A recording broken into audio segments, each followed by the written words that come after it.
Io e moni lava upore pese fatunga panga malia yo po fai valu ma le pese le na le salamo le li tusi le salamo tavita lua se fulu ma le tolu yo volo leo ma o ye le ya se me u te mativai io e na te tai ya ja u le alo le me tonu ona olona sula suafa e wi lava ina usa vali le vano le atole oti fa mai u te le fefe ai se me le a talo fa mo folo fatu pa ia mai volunga o Samoa ile le fo i mati e o le anga le o le tua e a fa de tato fei loi ma nga fe tau le soifua pe o le tala le tene o le utongi tu paitea luma fo yo no ia e lo tuo fa le tutua le lofa ma le anga le te tama lo tato ma te sidi le langi o yo le tuo le sa pena pania o le na faia o e na faia u faia i tatu o malava lona bete sau na ia fofoi na i lalo langi ta lofa lea ma o wofo lofa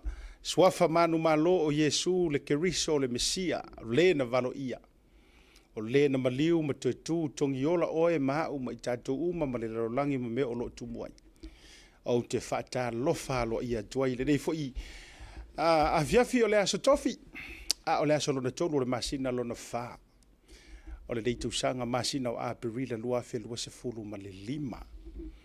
Ia ua amata o na tau wola o ngā umulele o le tau sanga. A wai peia o anga are vaalele pe asauni nei take off. E amata o na pei tolo ase ia o ilungo le runway. Na ona uma o na feli wa iwa whaasanga. Amata lo o na tau.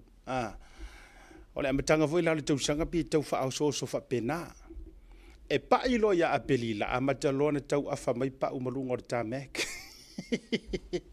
la amata ona masangir ka mai lunga te tau nu atu ia me ia wa amata na ilili au atilu mai au woi wa amata na fa to fa mai pa se le lau ele ia mame o lo tumuai e va benanga o soifuanga me se fo ora lo tu sanga ia o me na valo ia mai fionga le tua e ia le taimi o mai foi le taimi o le apupu o tau sanga io o le mata foi o le la ia o le anga o singa fa e mo e ama ko e mo wak ia a faila o e wanda e le taimi le nei ai se a ua vave ai le nei tau sanga ma le alu o le swinga le valu wat e wa afua ia soia ma te fa soa i foi ia alu fainga malanga bele fionga ia vui o aso ia a o nei na wha ma vai tatou sa moi ainga. Ki nganga kai korup ia masinga o e ka whawai.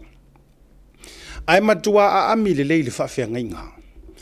Whai le lotu o le afo, o le lara whanga wha ma vai. Ai vai e sui ula moso oi, ula pua. E tau whai o so le tau maile au te mare musenta. E whai ai ula whewhiloi. O tau ma vaenga e talo ai ma wha ato whai. Manuia le fai ngā malanga. Manuia sa ili ngā manuia. Ia ona umalea ua matua au ka piki apu o loli o pasi o mea malawa whaapena. E matua i uka lelei. Ai amadai ona o loa male whae ngā waa. Peo se malanga whamai whatu ngā nisi o whatu pese o le malanga e le toi fo i mai. Aso ia, alo te tala no atu. O le taimi o le matua fiu e kuri se kausanga. Ia o nā lua ia le alua ia ua o atu le nā uru ngā li i maua i lava i New Zealand au Sitalia a Amerika po fefo ia tunu usatele ni sa ili manuia. E le aini Facebook, e le vaia mata, e le aini Messenger, e le aini WhatsApp, e le aini TikTok, le ai manina a wala fiso te inga. E fōlinga mai ai o loo soifua pea ma feola pea. Ioi. Ai a tau ma vaela, mau mai tua ma talo mai ma malanga atu ma whaato whaatu iai. E na ole tasi a le mo ngai mo mia. Tasi lava le me mo mia e tangata ia o le au taliuta po le au tapuai. Nga o le address. Awa o whai ngā kusi ma le whai ngā kukusi ia la whai ngei. O le ua peia ua le masangi au vaenga i kusi a o le mea. O le mea le na tato wo mai o whai ngā kusi. Na ole address ai au mai fato fa sauni lola i ole ato fo ile au fai le au fai va mai se okua ia o savai ia na uma lolea pa wa le ole au wala so ta inga na ole tusi ole wo tango e mati matala le swing ole o langa uai ai awa a fua i ngai o po e piu whaale kauria kere fo i meo whainga mala. Ioi. Ia, a ta umari tangata fo i lele lala saunge malanga mai Samoa. Fatua i fo. Ia ole si tangata li fo a peko ia pia. Eva RSA. Ia. Ia e whapolo ana o le nei pase se o le taxi e tuli e heile whaalele. Ia maosoro i lunga masaulo ia tunu i whafo pe sau nei ni usila pe alu au se talia. E pei ua le ai se whaata ua o nei mea mafua i sea. O le tali. O swinga o le soifuanga whaanei ona po. E yeile sikanga ka e len le leile whaalele la ai FaceTime, la ai Facebook maronko o lua. E le o ave e se o fōringa ia nga whaamawai i le i whaleolo. O fōringa ia nga whaamawai au kilangi. E tau no o le leile whaalele la ai video call. E se le ma eu o swinga o le soifuanga ma le alualu ilu mo le atama mai o tangata. Le alala lea. E a ua tatou va ai ne o le ua tatou ia apelila. Ia nga uma apelila me a falo markausanga ia yungi. Se vai. A o le ngei ele i amata fuafua ngā listanga teia na tauni amata mo le amatanga o le tausanga. Ele i amatanga ia fuafua ngā o pisingisi ele si o asuinga umo o tūlanga whapena. Ele i amata lia.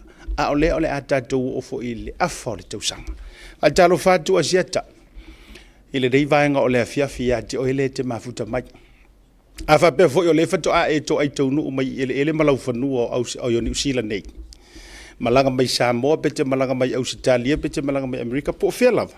Whaatalo whatu, kia ora, haere mai, ki Tamaki Makauro. Ia, kamusta po kayo. E rua koe mara whawhiripingo. Kamusta kayo nlahat. Ia, o amai o taule nei vanga fo i o le fiafi. Ia, i heli taritunungo, a siata, ia, o lo maualunga pea, le alofa, maleanga le lei o lo tātou ma teisiri le langi. Ia ua tau vava ai mai ua pe iau o se apostolo. O le altou sisila.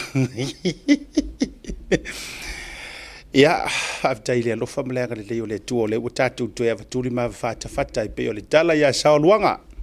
Moto le mali toa. E ilo na alofa malona anga le lei. Kele haka ko upu i le alofa o le tua. O le ale mea tātou te popole o ie ita le namea. Awa e yeile taimi o le nei aso sa koe kiki ala vea lau ka avali. E sa oa. O ele te mavuta mai. E yeile taimi o le aso le nei mai le tae ao sa kaukupu se eskengi pesa ye se fala vila vifafua se inga kaukupu. Ai ua e toe saonga le mu ma toe malutia mai lo soifua. E au na e nofo lea mai whapei fo ilo lo to wee. Ta aere kala arkusi pa ia o aia ue le tangata ngutu leanga. O kala ngarkusi. Mai o aia ue le tangata wa e manatu mai ai a o le atali o le tangata wa e manatu mai ai. Le lalan ngā e afu ai o na whaatele e tātou whaafetai. Ano mele iei kako o isi ngaka. Sole, kwa musu ai umisi kako kala whaafetai le tu ai manga o whai akurora whai kala ia. O le si e mana o na ia le tautai ai. Kako wosoro i kako issues. Sole, tau tu ufa ala talatala upenga i le tua. Awari tu umamawalo soifua au namaso ia te whaamua mea le lalolangi. Ai ia mua i o ne tātou tepa tau lai. Ia. Whamai upo le pesele le ke fia ia. O te pipi i mahu i le asa taro. A kako, o le ale mea ngai ke pipi i mahu. O le fesidi ngā na viafiri nei da matanga o le prokalame. O le ase mea le nai te pipi i mahu. O e pipi i mahu iau tupe. O e pipi i mau iau fale. O e pipi i mau i lou oa ma lou ta mau ainga. Po lo e pipi i mau i oe. I mea hu fia ngā leo langa nei. Whamai upo le fatu pese. Pipi i mau lea sa tauro leanga o i. Na mafu ai o na tongi o laina ma tātou. Me se fo i o le maliu o lo tātou wadi i o Yesu Keriso. Feo i o le jala le lei, maro tau fatu a inga tau si e le whaingo fie wha malo atu. Malo whai o le whaiva. Malo le le fefe launga ma fola le upu le atua. Whaafte tele i le tau tatalo mo Samoa, ia e maise o na tangata. Ia o nā whele o la ufa malo i o utamamati nā mātutua talo whae. Malo le soifua ai lau ua maua. le yaso le anga le yo le tua o mai o tau ta mama tina matutua so se tafa o le kelope o te le tau tau ina antu lo suafa o e tonu a le o te whai atua o mai o tau o mai lo soifua malolo ina o whai le o tau la valava le malulu ia ai mai se foi o le leila tau singa tau mafa ma me uma fa pena e mo mia alofa tele atu asiata mo o tau sa tato feilo ai Amerika nisi o stete tamama tina matutua sa tato feofo votai mo tato militino ma maila tau whaamanuia mo au mesi ora fionga ia voi ia male au whaingaruenga le Blue TV ma lole ona sai whaafte tele lo tau wanga le leima lo tau wala lofa ia o lofa anga ia e whaale watu mo moli atu mo o tau whaafitaila tau tapua inga whaafitaila tau tualalo o latou tualalo ma latou fautuanga le mafua iona malosi le loto asiata e faile porokalame le aso ma le aso faatasi ai ma le mafalafana o le agaga o le atua faatasi mai tatou e mafua ai foʻi ona tatou suati i luga mea natia o le soifuaga lenei o le soifuaga legei ma le mea o loo kumu ai tulou le faafofoga le atunuu e lē fiafia kagaka ae e lagalaga mea ioe e lē fiafia pe a vaai mai e te taulagalanga i ni mea e ono maua ai nisi e walaga o le soifuaga ia le kaukei ai o le ola o le kakau o le maua aua e famai o le fili a o le tama o le maua a o le soifuaga la lelei a vaai mai le fili ma le ki apolo o le ala tatou taumafai e faailoa agakoga fiki ma agagaluega tou te iloa outou e toe whaonga mai tangata e toe feita e toe ioe. E koe whaonga mai ai le whiri ka ngaka. E tau mawhai e toe tāo fiofi ina ia aua nei manu pe mapunga i lunga ana mea matonga fiti o loo tau whairi. Ioe. E a me sesi o tātou matunu ia mai nei fo ia ini usila ia ma Australia ma Amerika ia tunu o loo tau au mawai. Ma tō maua tala ina oso ale oso whainga ale intelligence Amerika. Ngā ruenga so whaatasi le FBI ma le CIA. Ale tau la mua i le tamaitai Samoa fo i leo Tosi. Oso ale oso whainga maua le sikanga kamaka ukia. He's one of the top fo i le criminal leader. Kaka ia la ko ke faia meo criminal dealings ma drugs i Amerika ar kanga kai sau mai lesia tunu po South America e po Salvador e po firme sau berkaka nenga tupu ena mo tina levana faaleanga ile tangata ia tupulanga yala i meo fala au fasainga i ki liva ma fata solo waleanga i udu kupulanga io wa matuanga o iai matalepe i teleo tangata i tono ono o kamaseia alu watu wa Donald Trump baku malanga au vaenga lea raid maleli lea maua orku ai nga me nga ka ke fia va ai ku ai ku purka ko ku opu moni male upu tautino ele aro tala ore tu ai nga skairi ko nga u ma fai wa tauna fai ata to Samoa. Who knows o lai e solo mo vai lisi Australia le nga saunga news are TV9 I think Australia 2 days ago. A former federal police. Former federal police i Australia. Ai maua e leo o faile kengi le anga ka malo. La tau te whatauina whana maka ukia ku ai ngā whanga. Ma whaia na kengi le anga la tau te whipasia ia whala au whasaina. Kongo Australia. A o le tangata whai ngā ruenga to tonu o le malo leo le federale. Au kōsisila. E le alo i ai ka ngaka mi o kongo le whai ngor kula fongo. O soalos whai inga maua hands behind for mai avis moti. Hands behind na fa io o mila lo mare u ai kongi ko kongo fanga pusi leo raid uma mai si tanga lai so tanga ia le ai ma se mili ngor kula fongo i tangata mi o tonu ma wha maoni. Le leo ke whangu kua ia o ele ke kokongo na makanga ruenga o leo. Tato aturo le malolonga. O lau whangu ia oe. E lea o ngā fo ilo whai mai e sao mātou e whaia le mātou te langa ina tunga. A o le nai te nofo e le isau me o whaia. Yes. E lea o ngā oe. O kala Yesu. E lea o ngā oe whamai le li ie. Ai ngā o le e whaia le whinga ngalo o le atua. So oe fo ila le ke a maia informations to know wa. It's about time for e laku sa oai tau tai ia oe. Mana ia o ngā ruenga te pasia maia informations. Le tau te a maia. Ai me ta o whistleblower. Ai o le mea manga ia ke a ue. Sorry o le mea sa o ia te a ue tau no tau whai. Come forward. Come forth. O mai sa o hai luma kuku whakasi. Who cares pe a kukuli o kou ngā ruenga ai kou au whakasi. Le iai umari tapua inga ma le lango lango sua le atunu ia te utou. Ioi, whaia le tō whai le lio le tu ia la vea lio e whai ma whaatei inga, whaatau malama. Ai vai tika māloa le alofa ngia e tangata.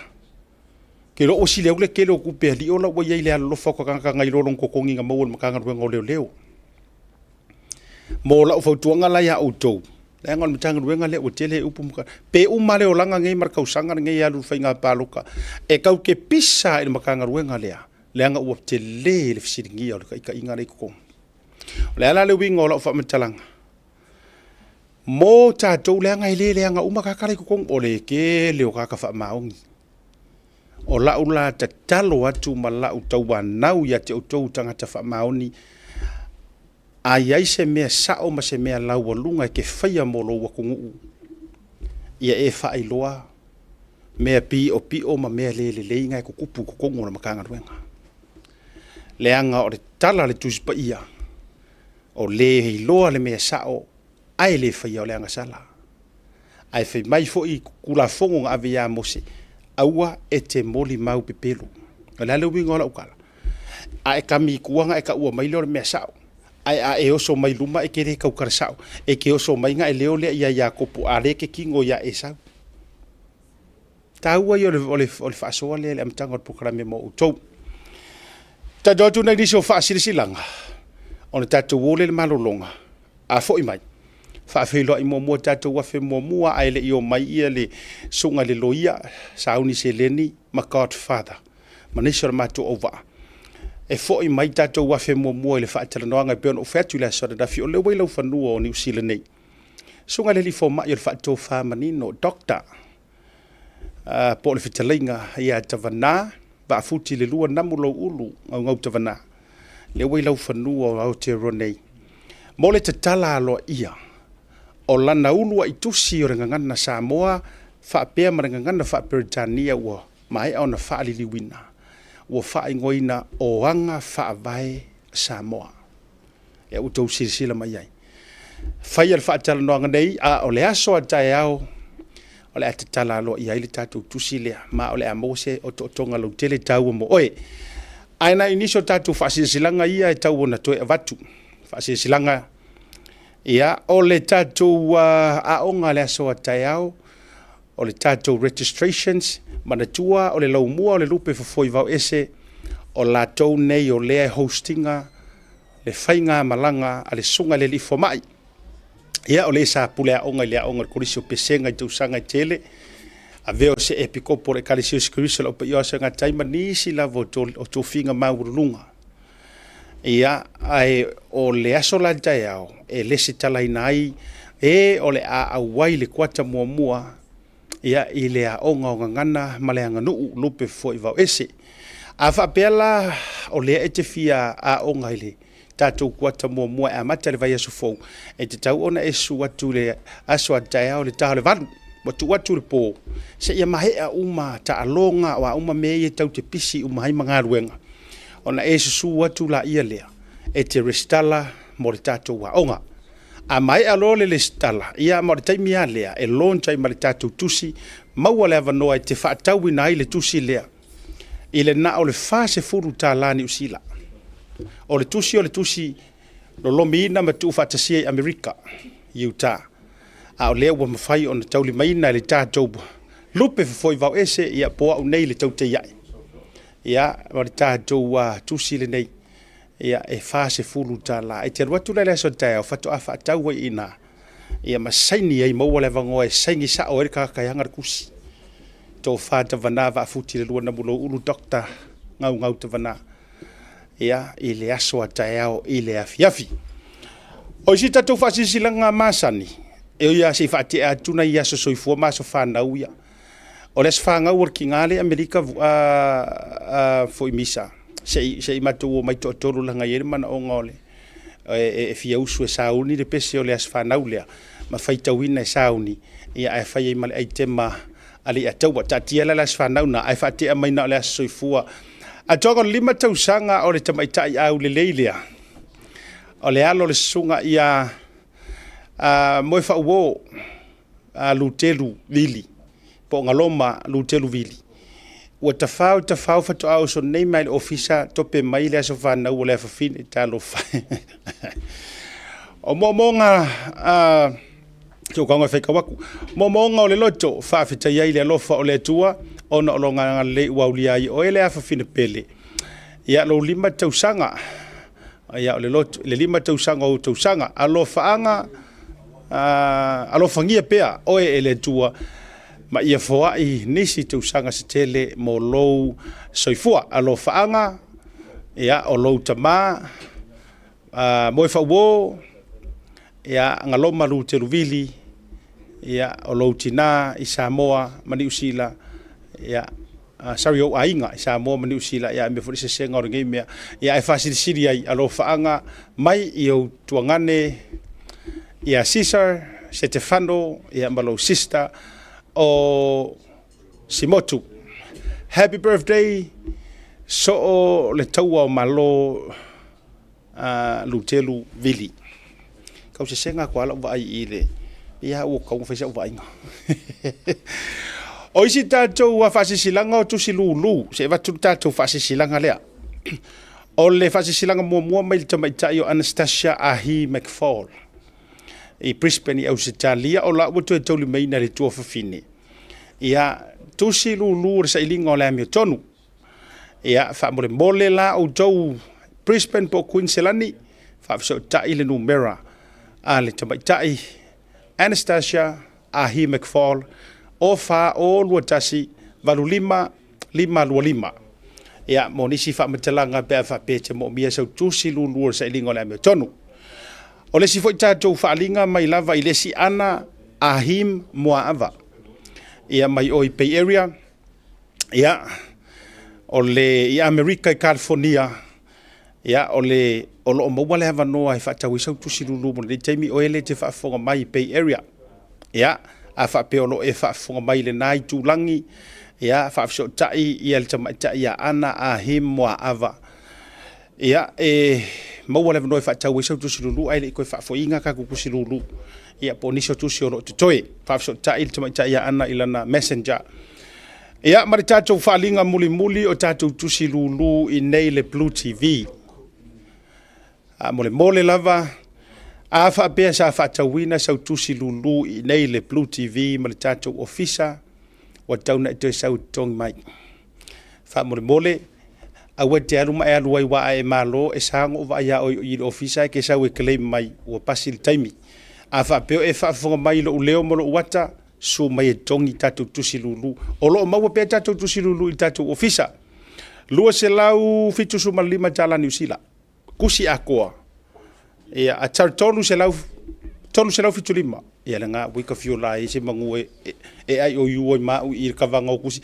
tolu se lau fitu su malima to e fasawatu New Zealand ai lua se fulu malfiaka ko kusi ko kako lau pepa lua su malima tatu pepa i tonu o le tusi tasi le wa vatu lunga tatu contact number zia su mai tala au mai o lo lava pe tatu tusi lulu ma te tongi e loa ia taunu mai ia le o lo su mai e au tatu tu silulu a u fa pena ona mautu e le o yese me te toi popole ai tatu malolonga foi mai fa felo ai le sunga de fo mai ia sunga fo le faia onga ia o le tofa fo il failaunga tavana namulo ulu Dr. Ngau tavana i dungo le proklame le vanga fiafi.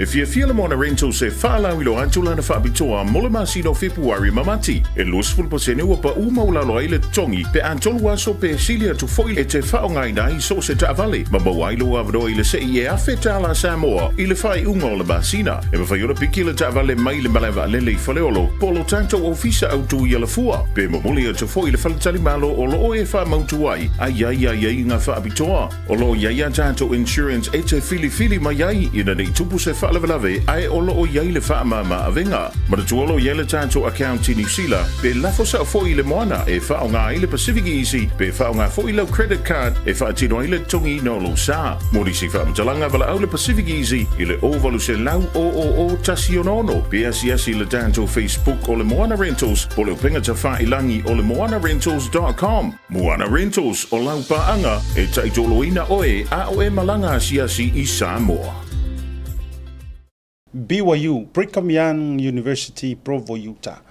Fatasi lau fanua, lafu le mua o te ronei, malore soifu maua, malore malanga manuia, melo au lau sunga reli. For mai, ajalu fatu, welcome i te tonu o le tatou studio nei, ale Blue TV, maratau te ia.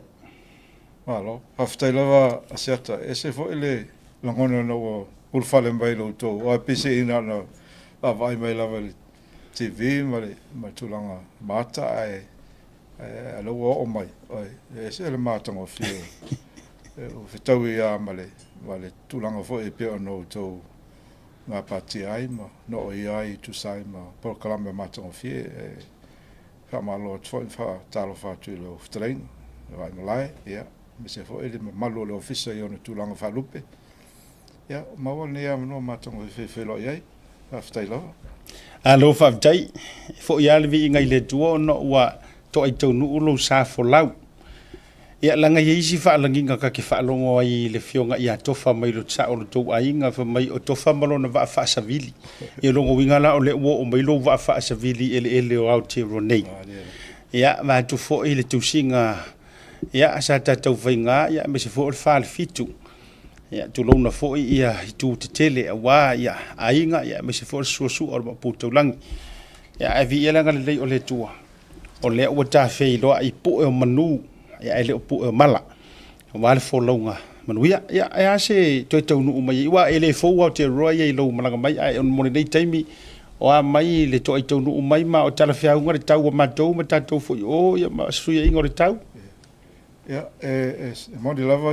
moni lava au te sanga te si mai ya foi fanga ma fo anga o mai ai pe e tulanga ese lava le malanga pe what look forward ai lava ai fo i tulanga wa te ai fatasi na fa longo lava ma mai tau fo i tulanga po kalama tunat o malanga mai lane ese foi le nganga whangaitia ma tiro iai ole ai foi ni me foi o mai ai tu sai foi malo tu foi so foi o nei nei foi e ala tu nei po kala ma tu fi ai manai tau ele vevela le malulu ele pe o matoi Utah o iai la vole es nova ist vela que é o nova você ai fa stai tapo inga ve Samoa a fonsi sila mai nei po kala ma tu fi Ma lo whawtai le tawilo le to te leonisi o fans mo followers le tatou proclame nei.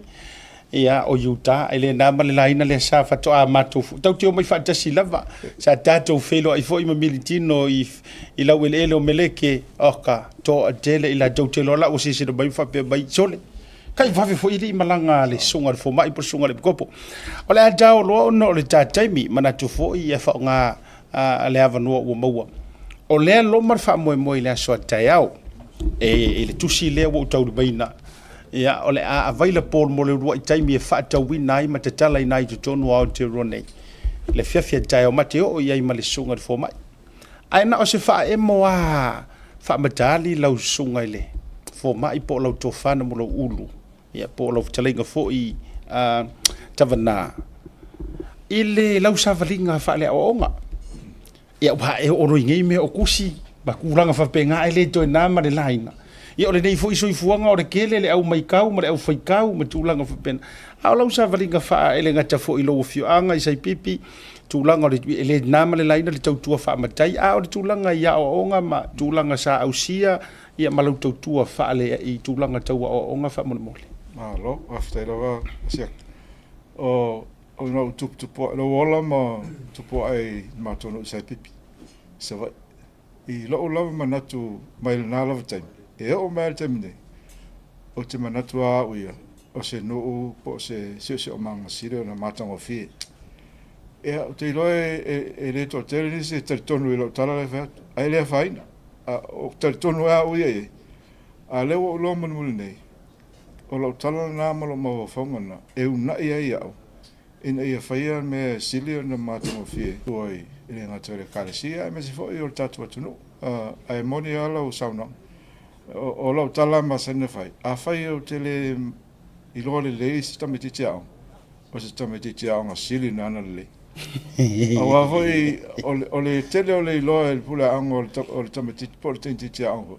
O lo nga la kuso o ai vai lo officer kula am salor tu langa le sa ye lo suga to lo ftere go veset o stara to city e le wa lo mai taw tu lo so fo ona o tal fe un lo tom fai fo sa ye da on tu langa fa pena ma lo fa vitai ia o le nga ma wolunga ma le nga me fo ile o lo o ma fai ona fa awa wina mai le tu langa o lo soifua tautua I tūlanga o onga, e la ua whaifo. Ia I le tūlanga o le tūsiaina ma le tāpena mai au se ngā ruenga. O le ata ora wha moe le asua tai au, o le ulua I taimile nei, talai nei le tā wha moe nei I Usila I Aotearoa nei, ia o se hawa noa mā walunga ua maua fo ese mātou lo mua o le lupe foi vau ese. Ia e hostinga le wha moe o ngatasi ma le tatala lo ia fo ese mātou a ongol ni tūsanga I lona kuata mua. Sa ta fa so winga le tusi ia I lungo le sum mana ni sio vanga fa pena. Ai o le fasili o te fia fasilingia. O le a le fa ta ua tele to tonu le tusi nei e te si la fia e lau to fana mo ulu. E ta taua ia o na maua se kopi a se tangata sa mo o lo fa fonga mai. Me se ta tonu sile nei. O ava e nga fa ta ua te tonu I e mo mi ai lo tauli mai no se kopi o le nei ngā luenga whapitua. Alo, maftai. E lua ni vaenga o te fia tautale e. O le mea momualo. So se mea tātou te whaiere nei soi whang. E te tau ana e se whawai. Po le anga whawai, po se tūla whono whawai, po le ale tau, po le mata upu whawai, e se au taunga. E autostara es ai te tau lava ne ese me e fa vai ai e atia ai o fa vai la na e pe la lo fam talang le fai wat te inga fango fiela le tele o matua e me fo e no pia ai i atu no mau e tam fai ai o la tu fa now pe la ne ai no fo lalo e tala no foi lalo e sa vali mamau e se matangata le so le ele o mela na tau lo famtalaina o applications applications so nga no manga fanua o laia o e mato e lat fana ale mele tup ele o malu lama te me wa lo amata sitemati o se han mele no foi na me why do I have to do it and I no so vali mamau e se ta me mai o ale so sa o o le anga fa vai la le align le ma le applications da o le va fe alo lo Mali a fa pela ma ma nai te me te anga fa na fo I le va I anga fa vai o fa vai na le me te ina I tu manga ta tu ele yo ai o te ilo e telefo e tu singo e o tele I fa taula va pese o le anga na meta malama le whawai, o principles, o the foundational truths. E whamatala ai o tātou tangata. Ia, e lea whaina po whenme, I mean, if we don't know what we're doing and why we're doing it, it doesn't matter where we end up at. Taulan matunga malama malea i le whawai whai. Ole mtau mamua na te loa a whape mamlama o mai i nai whanau fo i o loa o in. Whai ngō fia lawa na soifua i anga no manga i whanua tātou te whaame melo e. Malo whawtai. Tasi o vai ngai lau whai tau le tusi lea. Wak whakua o ngā fwoi kai sūk whai kūlai ngā mawhirelei mai ei. Matua i umalelei ei ar whai tau ngā whawhio le tusi lau. O se tasi vai ngā pito i tā ua lava i te au male a mai ngai le i le tusi. O le toi a mai ngore ngangana. Whatau wa ina o le ngangana. E ma whai ona e sau noa i le tūlanga ua o i e tātou ngangana. Lungo le social media, tusinga ese ua iai le whaonganga o le ngangana lau tele ma tūlanga ua ese le tūlanga ua iai. Ao le aso na toi tā ua i le a mai ngai le tusi le nei. O peo toi a ngai lo manatu a ngai tua o wa le temile na sui ai le ngana o le whaonga ina i diacritical marks, backgrounds, o whailonga na e whaingo fia ai la o nei loa po le ale le whaaleonga o se upu. O le ala o toi walo i tua mo toi whaonga i le tusi. Ina e whaingo fia e o na whaaleo e tangata o lo whaitau. Whaingo fia e nei loa po le ale upu in its context, le whaonga. Ia me se vai o langa translation, o langa interpretation, ia tal whiunga de leila. A whaitau la le tangata i le unite o tau atu se upu ele o manino le. Ina vaida le e le glossary nga e muni mai. O na titilo le upu na, whape, o lera, o lona whaaleonga lea, lona pronunciation sao lea, ia o lona winga lea, ia o lona whaaliunga lea. O le mena o toi fo e lau whamu moe e toi la langa mai le vaenga le. Tā ua i o le tūlanga le alana no ufisili e toi le wa e sau no tonu. Wa uwa ia tui lunga o le social media.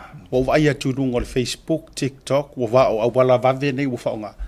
E iei isi awali i wo mai whai mai me o launga e tau whai mo le tupulanga. A o le matua se o le pronouncing ho upu.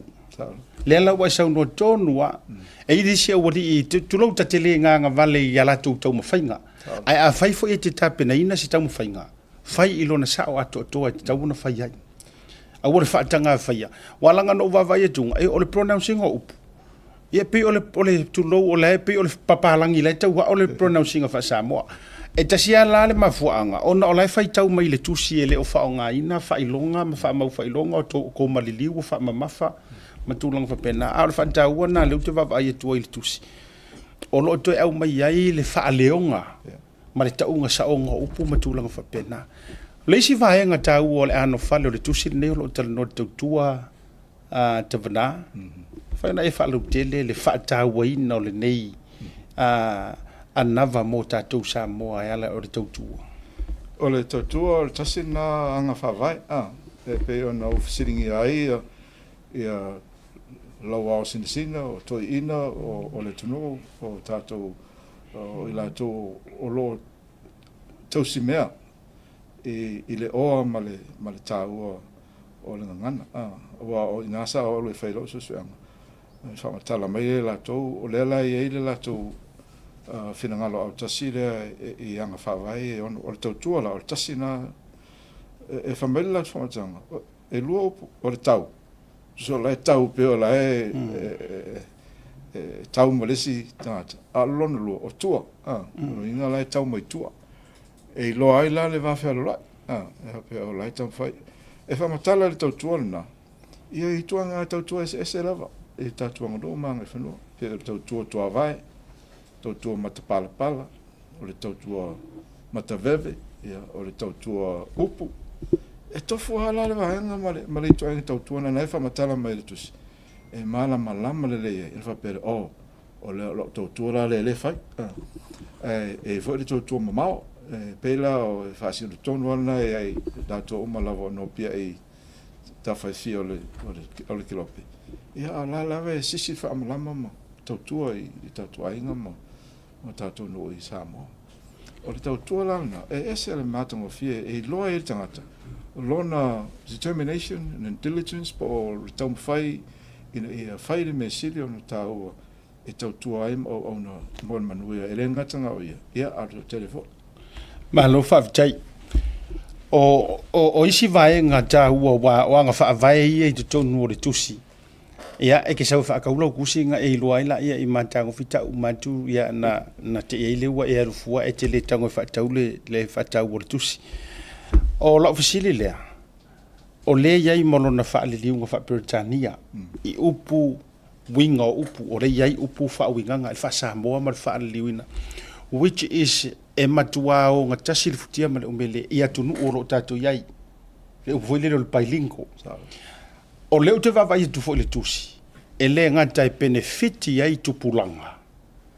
O so o se tangata, o tūla fale. Ai o fo ia ila kou faale li upu. Tangata e faale li upu le farmasingonga, faale li upu le soifua manoloinga, faale li upu i faale nganga i poipotonga faale. O lea maua umai i pese dictionary isi vaenga o lo umai i faale onga. Ai maisi o la towinga whaperitania lau so. O e ia upu na le context ngai whao ngā i le unitena. Sa o titilo manino ia malama lea. Te watas wai te inga lea o le upu lea o le tala whiunga. Ia o le tala whiunga. O lona winga whaingo fie. Tala whiangai. Tala whiangai. O lona wha peritana ina polo interpretation. Appropriate. Appropriate. A wabela o le tata le whetautusi tau tu le upu ngā tala whiunga pe o la le upu. Su o lola ia le glossary. Vai atu. Oh, appropriate. Oh, now I know. O le la o mamu. Tala whiangai. Tala whiangai. E wela e supu e pere, nta tanoa mo atu i. Pera le upu le spela avi a. O le upu na a whabea tau pena, o le ava. O le ava. Ia atu i ele background po wha mawhai e le pitu ruma o le ava. O e se fwoi la le wing. Ia pe tu fwoi la le background po le wha mawhai e le mun mai. Ia ua ava. Ia ua e se fwoi la le wing. Ia po le ava. Ia po le ava. Le ava. A o se pelanga ngar korua upu ia avi a. Ia na le avi a. A o whai longa langa. E lo aile. E lo aile se senga upu. Malona winga la ua ia. A wa a ava longo winga o le ava le ingu. Ia pesele lau ava. Ia. E te ufa, te o latu whai upu le tamatiti a anga whapea o lo mana no whamalau ava is. Ia le na. Ia pe whapea mai fo isa inu le ava lo utama a le ava. Ai ona o le le whaonga e whatat au i kongo le whatua i wa a le sao le tuungo le whaama mawha ma le whailonga. E se a ko a le winga le whai upu. O lo yeli ni te atoa la in the language development structure, or sentence patterns, or diacritical marks, macrons. You know, winga is uma e tauno malam. E whengu fihe lava. Pe afa pe tato te tanga i mare. So, o le fisiri muli o na wha sifole o le ta wha moe ma wha iloa o na ua ufo le teimi o le matou wha soa masani ma le auso masani a ili ne yaso. O le na o maua antuan nei si u saunoa ngā lausunga le li fo mai pero sunga le whaia onga. O sa e au manongi mai ta mama ma le au tulatoa, le au fueloa, ma le au puputoa le atunu. Le ale umina e tape nei nei le nei ngā luenga ua tino mai. So le au ina lava le whamtalanga a kore lea tausang. E siri atu fwoi tausang. Wa fwoi na upu poli. E taua loa. E taua loa nei whamtalanga, nei information. O whemea mai ei le ano whale, ma le ano liu, ma le ano tusi. O whemea mai ei. E sa uwhai tete a i tūlanga na, ina i am whaio na alo i a lei, ma taua loa, o whaalo longia.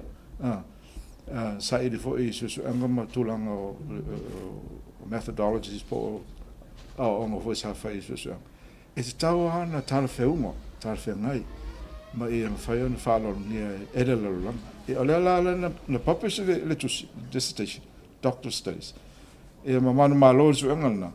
Ona uloa le, o ma whana la. Lea la e credible. Ia. Credible. Wa anoa le. Anoa. Iyo e. Malo na. Ia na futoa tusi e le tusi munmuli. Alo umana wa umatulanga ia. Ta penanga ia. Ia. No whapere. Pau mea ia umar tusi. Ai te iwa uma. ia ai tafitau lo o sa o ese le me o ele e vai te inga le nganga o le tu ai mai se o le tau mawhainga le se mantou fo i lau mua lupe fo i vau esi le ua sa vali le tausanga lo na wha i le tausanga le nei talu na wha vaina o lo umanu manunga fo i le ame se o nei tamali i o lo mantou ngalu e whatasi o le ngana o le a mau watu matawhea ai mai se ua lua ngia le ngana ia o le nganga tonu lea na fuai matangi ai ua mau ai mali tātou sootanga o whapelea e le aila se isi tusi wa pe no fa tole na male laina ko kiki ai o maku si au kusikala ya kia e le ngata o tusi na fa me halo fa mai ia o tusi fo i o te mau mai lunga o se ngā ruenga na matou ngā rua fatasi ai o te le fa pe fo o te fa ya tu te tau fa pili le tulang e se ala o fa tau no fa tau le tusi le aso na e vala ulina ia o talanga i Amerika o sa wa le fe na mo fa tau o fa pe o mau tonu ai i le fa to fala inga o lo o mo o ai mo se isi lua koru kausanga lumangai.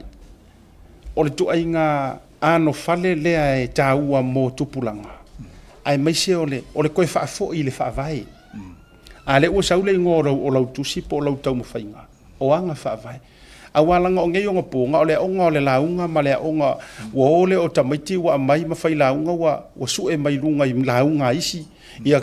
Ia melenga maka amiro mai waki kuloa ia wati nga fo te talinga isi na matufa ka kilongo fianga ngo mai le launga pai mala fai ia langa up ai a fa fo inga i fa vai ai longo mala mai yanga fa vai ya ole sola tao e te tala lo ia ai le vetole no so no fai ule sunga fo mai ole fai launga fo ai ole sola tao o le wa vatu lunga o tatou misa to before tatou graphics i lunga fa mole ta o le valu le aso taiao le fia taiao ia o le a ma fai ona e mo wai le copy o le kusi le ngai na o le fast food tala New Zealand e na o le lua se lau copy o tau limaina e o le aso la taiao e kuaia longo winga ia ua misi o e il vaanga longo winga ki koe fa akali le si oka au America la e printel tusi ia te suatu lai le aso taiao whaata lofa le sunga le fomai ia po o le tofa tavana ia po tofa fo i o le fionga ia tofa ia masaingi ai lau kusi le aso taiao ia ma ele stala ai le lau mua o le lupe foi vau esi le aso taiao ia il tatou address le tau le valu anga di se fulu o mana tu itua se ia lava le lei au tapenanga ma le venga o kamiki ka alonga ma e whaangoi le lei roto o lua na e roto i leo i le se le fia taiao ia le ko ye se me ke ko rush solo ai ia fio atu matala au atu fitu i valua Great South Road ia inai manukau ia tatou felo ia i le fia taiao mau ai se kopi o le tusi ma ele stalai ia mo le nei fo i kuata mua le a mataina le vai asfo lau fionga tofa lau tofana mula ulu ia po lo vitalinga tavana ia sau no nga fai ia me se fo le to tele o ainga ni sio le fioanga ia me se sa mo lo fia fo i sa ili mautu vai ile tatu fo i utu ngana ma le fa tofa la inga ia war fa mo la soteo malo se ata va fte tele lava mo le amno o te langona lava le fata va o lo fo i tangata ia ma le tulanga fo i ma le tau whainga au na e so soani i alo ma whanau ia ma se fo i lau tele o le tatu tunu o lo fia so e pēr ma sai ili i tu sai ma whaavai o lo o taitaina ma lima taitaina ai o tatu anganu ma anganu ma i whanua e whaame melo i le tatu tunu se o te longana la le anga whaaftai o i lava e po maselaina na maselaina lo fatau va o lo tangata tu sai ma tau fai ai fa mo le tua fa mo le li lana taita inga ma lona au anga le ma le lo fai taita ina le tau fai ne ai o le anga faftai o le tusi le o tal noi o la o tau mo tal noi fa pe o le tusi asa mo awa o Paula vala o men fai o le tu fat singa o le content po le au ana tusi po le ano fale ia wa i vele uputa tu ele o le fale o le ano fale o le ano liu fatau i I whaiva e ma whangotanga fo i tātou tunu. Le ai o mea na mai uma lava i lawa o sinsina mai. Wai lato uma o tausi mea pa ia whaamtalanga Samoa. Ia na tu whaatasira i leo mo e tusi le tātou o le tusi lava a Samoa. Ai o te whaftai tele lava i lau sunga, lau whitareina fo i vai malai, ia me se fo i loto ofisa mamaru, e se le mana ia le matamata mai li porkalama. Ka kilu fo e rāk te whalongo e o na le mana ia ma le matamafia o le taita inga ma le tāu fo i lo tanu ni ai. Ai whamanui atu i tātou mātou ainga ia me se i nei New Zealand ma Samoa, me se fo i tātou tunu o lo tāpo e mai o tātou whaio, a lo whirima, me se fo i lau whitarenga ma lo tō ofisa, ia whamanui e pele tua, ia tātou whiro i pēr. Ma lo whaavitai. Misa tōtui whurunga le address le, o te lea tau i he whisiri mai wha mole. O le whisiri muli ia, o lai maua i Amerika le tātou tūsi. Mo o te lea o Amerika lea e whisiri mai. Ia ma le tau o lo whatau ina i Amerika wha mole. O le link le i BYU Store, byustore.com. E kirikira e linkinga, ia e tai o, e ave o e tono mea pe fia kopi mana wai o lo ife ma le tau. O le tau ale e tusava, e Roosevelt tala Amerika. A mai fola o i nei, ia, o le tau na pe ona sau no, e me fitala i eile, fitala inga le vai mai. E leise swinga, tau whainga na o... A whapea e tau whai ele mo, ia i meri sao mai e tau. Ia no whai ele sisi whainga e wawe ai e mau ai lau tusi o lau mana mea. Ia le na byustore.com. Ia e te alu mo o toi Amerika. Ia po whea fo sisi atu nuu le nai te au mawai. Ai mo oele ni usila e te sau ia. Umali tātou le stala i la soltai au. O tusi uma o le awhatau wina mo nei ni usila. Ia o le awhatau i tātou ofisa o le Blue Wave TV. Ia e kuai mai fo ia longo ingo misi pasi. E koe whaakari fo isi ito e mai nisi tātou tusi. Whaavitai tele lau songa le li fo mai. Dr. Tavana e tusa o le tawhaatatara Auri tia le tuato taimi au whaano pia ia nei ni usila ma whao pia i au te roa le wholonga. Tātou whila ila so tai au. Ioe, i le tātou proklame wa umona whaatulanga mona so tai au. E mula neviafi, e ta whaatou wha aise i o maila auri whainkaha i ase i whaile matu whaasoa. Tātou atu malolonga, foi mai whawheloa i sauni se leni sunga li loia mi se foi Godfather. Mula whionga e vuilunga proklame. If you feel mona rental se whaalau ilo antula na whaabitoa Molemasi no February mamati. E losful po se neua pa umaulalo ai le tongi pe antolu aso pe silia tu foile e te whaongai nai so se taavale. Ma mawailo avado i le se i e awhetala Samoa i le whai unga o le basina. E ma whaiora piki le taavale mai le malawa lele i whaleolo polo tanto ofisa au tu i ala fua. Pe mamuli tu foile whaletali malo o lo e wha mautu ai. Ai ngā whaabitoa. O lo iaia tanto insurance e te fili mai ai ina nei tupu se whaalawalawe ai o loo iai le whaamama awenga. Ma le tuolo iai le tātou account i New Zealand pe lafo sa fo i le moana e whaonga i le Pacific Easy pe whaonga fo i lau credit card e whaatino i le tongi no lo sa. Mori si whaamatalanga wala au le Pacific Easy i le ovalu se lau o tasi onono pe asi le tātou Facebook o le Moana Rentals po le upenga ta whailangi o le moanarentals.com. Moana Rentals o lau paanga e taitoloina oe a o e malanga asi i Samoa. Ma le lima tala. Be whaatau ina fo ina o se pepa ile na o se fulu ma le lima tala. E whaangata pe tāpuni a wanoa. Mo le whaatau ina o le tusi lulu po pepa lulu le asa lua suma le lima o le masina o abrila lua fe lua se fulu ma le lima. Le leia tātou whainonga mua e pei o le manu malo ina o le piki up fau. I tu ainga o le Hilux 2.4 liter 4-wheel drive lua suma le wha. Whainonga lua Race SUV 1.2 liter lua fe lua se fulu ma le wha. Ngata ino tātou whainonga tupe awata mai lama ni tonu se fulu afe se i o atu i le afe tala. Le leia tātou whainonga uringalo e le ropo o e leisi lea o le a whaamuriaina e le lulu mo le sailinga o le Hamiltonu Family Club. Whaafso tai mai le tātou ofisa o le Blue Wave TV lunga le proklap o le tautiae mo sautusi lulu mo le leise tele.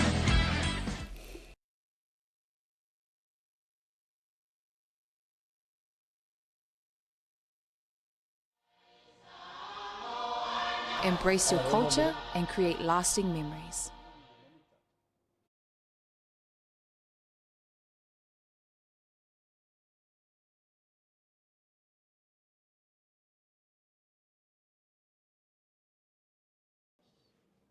Te bro wati le luas fu minuto te deli July 5 i le toi te liu mai o le malolonga mai tatou break ia ma fa la wiloa Samarianga le yo lo fai ma poutu to le tatou por kalamele nei ana le se no o to ia e le ma fai fo ona mawale nei ia vanoa e fa awa wai pe le tautua fa awa wai foi le onanga ia wa o e sa mo le atu pele le loto ma le nganga ia ole ua fa ilo atu le tatou au va ma se dia i le livanga le fiafi ia mo fo ia vanoa tau te mafuta ma le fionga ia vui ia ono tulanga o vanoa le au mau fo i ole o mafuta i New Zealand nei ia fa fata no fa fa felo ia o malanga ma fa felo ia Godfather ma tu por kalambe le solu ma le solu ia ai si fa felo ia ku sunga le loia ia o le tama faisuki ia ma le tama fai ke le po se va inga po se makar me le wala ke se me ro va inga le ia fa taro fa toli le sunga le loia ma ro fo lau nei aso ia langi malo e te lainga vai malai e va pe fo ile fionga ia bui e ngata foi leo le sunga le ia tau ai tai nani fo ile fa fonga anga le atunu i so o se vaenga o le kelopi fa felo ia tui o ona tofia le tua i so se fata fai tau langa o lo fa beona la to avea fo ile tauta ia e ma se porkala me fai ona la to fia pe mata mai fo ngata foi leo tupu mai o le atunu i so o se vaenga ia malo malanga manue lua o malanga porto o malanga pe ko fia lava ko ngau leo vai ya ku pe o ko la kiki le fionga ya vui ai pe o le maka la se lua silsila la kiki la se silsila kiki ya mana la fetai ya tu langantino o suietino tu mau ona silimi pe wa fit wa fit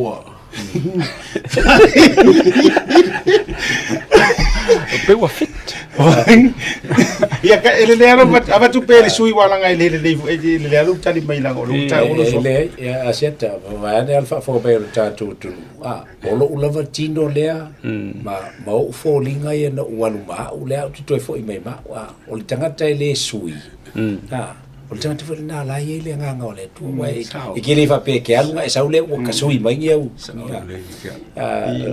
to o le ai ma ke e ku ma wa le ma malanga ma sia tele mena ia ia o le fa le amate nei mate le yo a si le ho tangata lai o e to va vai mai nei e pe o la ma ke o ma ke le o mai nge o sa o nga ia sa o le au le se ngo mai ta tu to fai vai nga uma ia ta tie ia la ia mai dia kan ia ka maro misa fa tu pa una le suinga lo kama hel makarenga i lo le alo te fa tu voi dele so por be dia nga yo makari le ke o sorry la se to la se mana tu ala te le fi fa yo no se fomu ai o nano tu fa yo mo mianga ile tu se mo ko ngi vai mo di ile ole anga makar fai kau po e a fa mai fa muri langa sa ka e se ka dia le atu e se la weta e mai fa muri ma le tonu no foi ma tatu ofisa le ma se me na fa le tonu ma o te lo fo i sai la vale anga ngole li me uma ma le tai inga le al ma langi i ya la to sa fa muli ai le ngata foi le au malanga le wala yo na tatu felo i lumonu ai lo tu onu pe le o po le tunu le se me na fa le tonu ia ka ilo ye pe ese se di poki le sunga ya le ya ka wona si na pasingi io o ya le nganga o ka na pa wale le vaenga na ulo mai ale atu wana fi o le o mau e o le nganga pa te lo ase o le fesili wa tawana o mai sa langa e luali e le li o la langi le li o fela le li le sai vaenga le temina le li si ar tai si au ko ki fa afer ki apolo pe pala o ai tai le ro fo le tu ai paula vaenga o pito ita u ai o no tangwa ta o ta to programe ono lo va vai mama mai ile lua sau fa ia tu ma lo suki pei o lua o to va ai ta o to lua manu fo i o ti o tala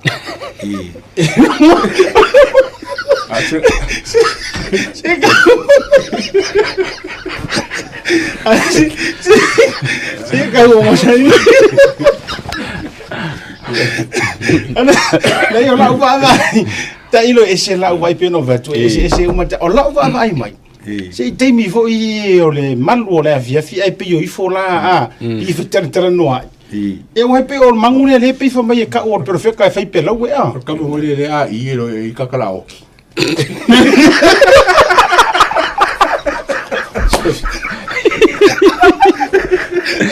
O le mea ngau akai, e whai mai pe ora ka oko ki o kala. E le ka oko ki o kala, e le ki o kala.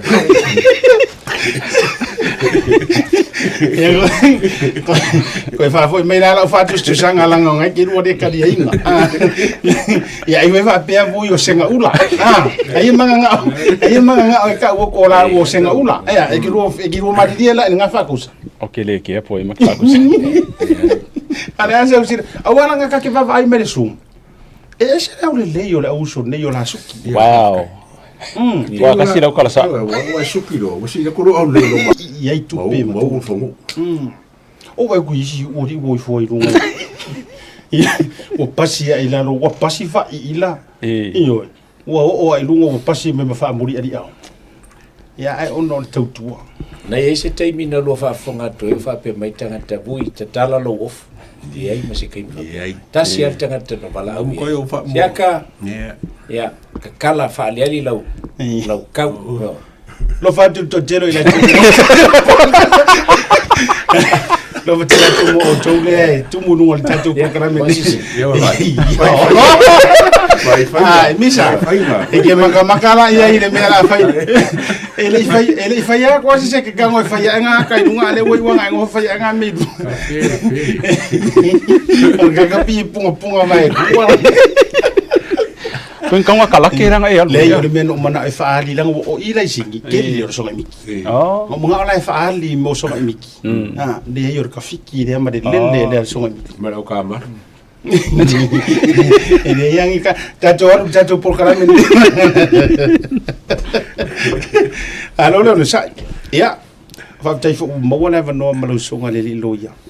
Ya ole wo to si se mai ai me se la to na anga le mai fo manisio nei me alo fana to mai ware au so nei tu lo ya so fa ya le o fa ya tu ma fo si wa ai o de si kai ya ai o le ma lo le ono sa na tato tu ni so meta bu fa so ina e me se fo yo le tato fa so ai masan ya o le ua fa vitai to fa ma pu ele fa vitai ua fa ma vai le minister opisnissima la mluia e tu sa yo le fa le la vesa tu la me lu ngor mafa sa fito ayela na ta vale me stasio ta vale stasio ainga le la wo ye fa fa unga fa ma vai me lo to finga sa uni so vinga lo amata o le la wo le sfuru lima ia le minority mingiska le os fu mer fa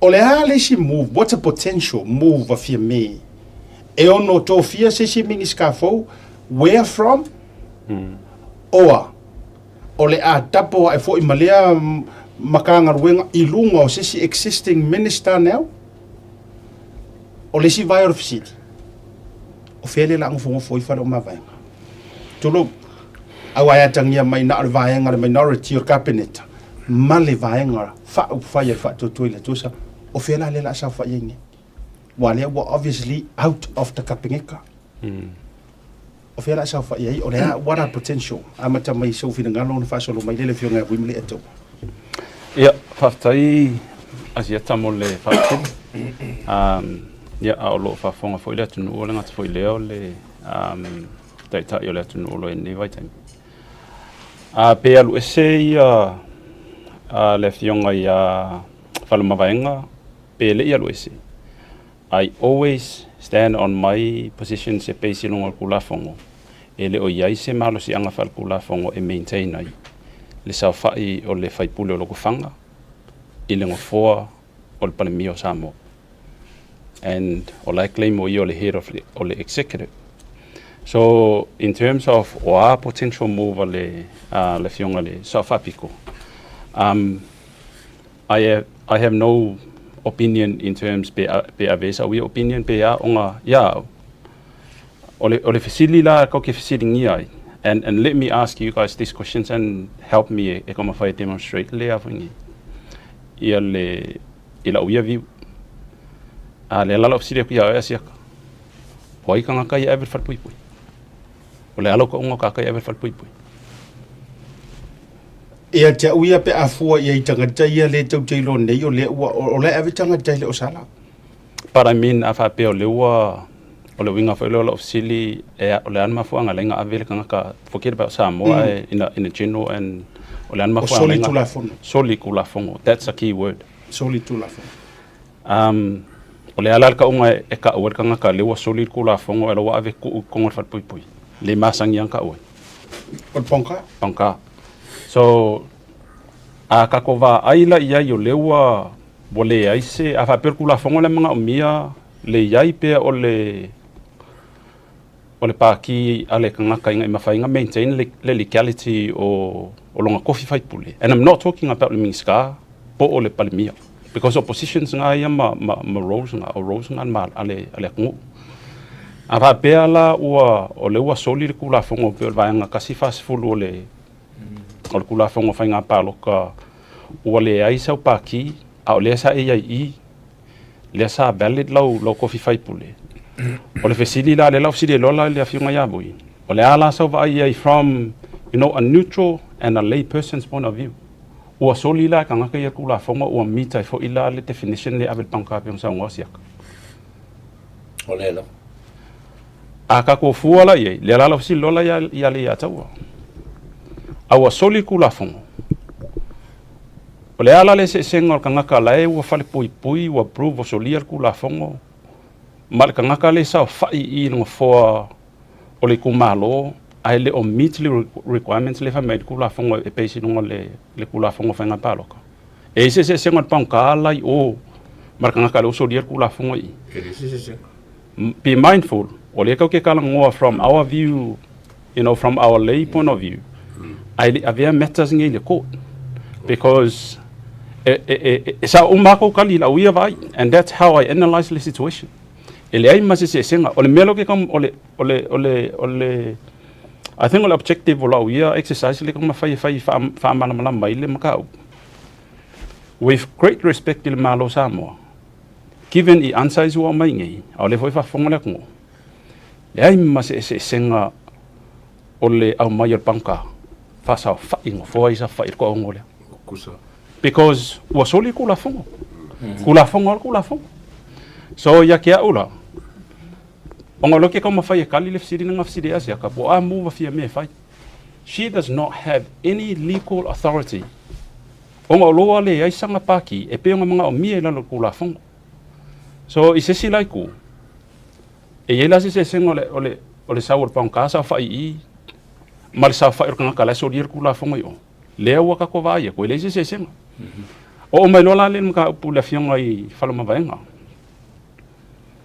manku ele yese ele i fai se exercise ale fast manku fo yo o faloma vaenga sa ko le panamenga sa mo i lalo o le umbrella ale fast a e ui ya la lenga falo masanga falo maka upu ya ila ko ye ko i vale nga attach ko ongo e sesiku ele i faia se exercise ale fast e formally kulier vaenga le koiva so legally ya ola yele claim falama vaenga still a fast member and that is a matter for the fast party and the caucus le ala wale ai male kapingeka yes if sitting near for ila wa ale careful la falama vaenga I if sitting yo le paki de ke if he is going to say ole fast e ka kaulanga ko reinforce mai ele kai ele paki ele fast male caucus ele fast yes we still have your name here unless you give us a reason why you're not a member of fast anymore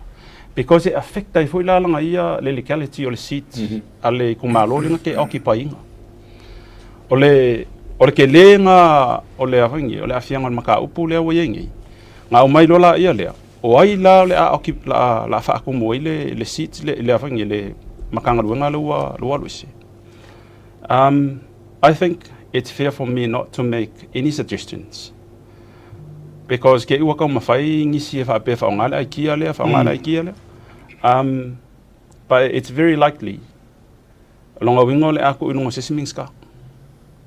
Because monga mal fa le simingska. Ava pengila ia ole menga lela ia ole aku inungo se simingska. But at the same time ila ko ia ila lo kai inga fia me given o like claim fa pe fia me le head of the cabinet. I do not agree o yes legality ile sa fa e o kapinga samo. So e lua me ye confirm e kasi le vaenga le confirm o kafkol. O le confirm e ye le head of judiciary. Chief Justice. Le confirm o le le speaker o le head o le le parliament. Ai le o mafai le kula fongo o nga confirm mai ya kako basically me le nga o kalangoa ko. Po ise head le head of executive. Or in other words, po iai se malo si anga fal kula fongo e maintain ai le kangaka le occupy inga le sitio premier o Samoa. Fa tailo vola sanga lau fionga vui. Le ua kava mai sunga le loia ia nisi o vaenga o le whaafisiri lava le tasi. Ai o le aso ufina ngalo la ile tūlanga lea na ta ua sunga le loia. O whalo ma vaenga legally o laile kuria mal fast. Ai la le peitai. Ai peitai. Nga testi kukongo le pale mengi. Ile fisili nga ua faile lafu. Po fia kongo e kuai. Ai maua e ngarakari. Ele ku ile paki. Ai ku ur kapingeka. Ile minority. Ona so fina ngalo ile vaenga e mesol me utupo. Ia, maro tai ole lau tele toa uele me ole te maro mala mai ia. Ola lava safe ia whanamawhaenga il paki. Mana tu i tono le parliament e ile freedom o le sui e cast ile na vote ile me teltonu iai. Ai le va pe ai ua e se ai malanga paki. So ole teltonu galalea e pe ona utaua. Ole lava se kiwa ia fale mavaenga ole fast. Lona lua ele fa ke el fast pe sa no le fionga le loia. A le freedom la lea o falo mavaenga na te fai ai langa pa loka maloka kongo le o le pale menge. Le sa ia fa ki ngoinga. But yet e ku maulava lonka kongo o i fast. So se va ngala ua fa penga kuli el fast. Yo ira ka kelo wa memela. But then ula nga ba ai mai kausanga kele sa kilo study de vaenga ke. Ya ola ala elonga lona freedom. Mana ia le uno finangalo. Le atawa e se vaenga te fia po iai. Ai me se tulanga walanga le mo tino o fa mavai. O le fisili o fiele la ngo fongo foi. O le ngo fongo foi la no fa malo minority. Po le a ko fa ngalo nga legality le so no sunga lo ia male o ia o le fast even though well to dia. Ia po le ase si move. Well, o fisili o ngeo o ko por fa ola que le no el fast pelo que kalienga ia le ko fo ia ko fa ma vaenga. It depende in situation mal mele ko pule fa rabele wala ngalenga mo mal intel le fesa for le fire emergency services authority la konga lengo e baile ka baile o kala le intel le e ku ka el mako fa ma vaenga ai o wala onga so ke le loinga la el fast pe lo que kalienga ko nga foi pule fa pe o ke le lo fo i po o kakaule fa ma va ese mal foi pule wei to ko kuria ko lo so ngo se li poti da me le fesa e mo watu e fa swava kanga ka fa ya e fa nga runga le fesa no so ngi ka vale le ngamber kala le ai mo watu fa swava alele o mai se li poki le o mai so ye ke ola ia o le isua o la fa no fishing e pe o ka li e fast le ba ia po ka kaulo e fa ma vai se mo fa pule fa si fa nga pa lo ka so se fa pule fo o menga lo que lo wala nga afa pe fa mo il me le ma ka ka nga me kala ngaru il fa ra o ele le rino to follow up to o nga ye foi le so ta inga na o mai tu tanga te na mo tau fa la vi wala nga ile ma fa nga o ngia ka ko le ko kiki ai ku la fa ko o ku ai au tangata ia na o i wha lave ma to ai taunu na mau mai ai fo le tato intel ia pia matulanga pe lenga fa kula fa so tala tu ana nafi ole ofisa leo la kala mai melia o la mang mam ka ku fang longo nga ko ke lor vale e kula ma le afa ia makuri mai lo le ngo ma which is okay lo po fo le ngo ma ai si posa si a po leo lono winga e tele mea nga kukupu le valea ma le me kau ai solo ai mea mangi kingi fangu mangi mau apa mangi kele ai le yo atu ia le so sangi mua ale fui mu so fo ma loinga ma leo ai to fo mai na le fa fisili le ola fisili va tu le tantu fa so wa ka wa o fisili fo le fisili mai ka e ongo ko e kalia fa ko inga paki falo ma venga i se tangata e koe fo ia ku alo ia i te tono o vang wha upwhai. A ole se move ale fionga le tai fono. E ono whai, o le tau te wha soa lau tele tai tau. E le kau fioka ku manga. O le se move e ono whai e sunga lau le male tōma, le majority of fast. Pe a haru aru sua kangor wa akele e koe fo ia ku manga au. E le ilang o aru ke i pe una lua sau noa male fionga ia fui. Shall he accept him, welcome with open hands, or le se me fa penga wa umar kanyi? What do you think? La so to ya mai wo mo fin ya mai so fin gan. O lo ngai le kaung kali ngai fast. O ngai le ku. Ang fa pe o ngai ya fa ma vai fo ki ifo. Masa vale le fast. By all means welcome him back. Ai bene ocupo eu o ocupo fa la vele.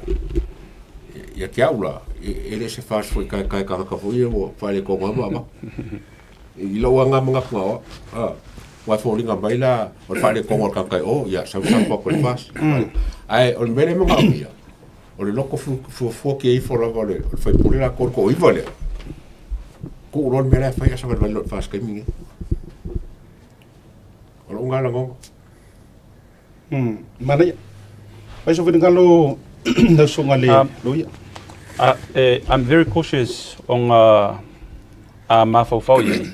We shouldn't be prejudiced ili right faluma vaenga to justice. While the matter is before the court, he is entitled to the presumption of innocent until proven guilty.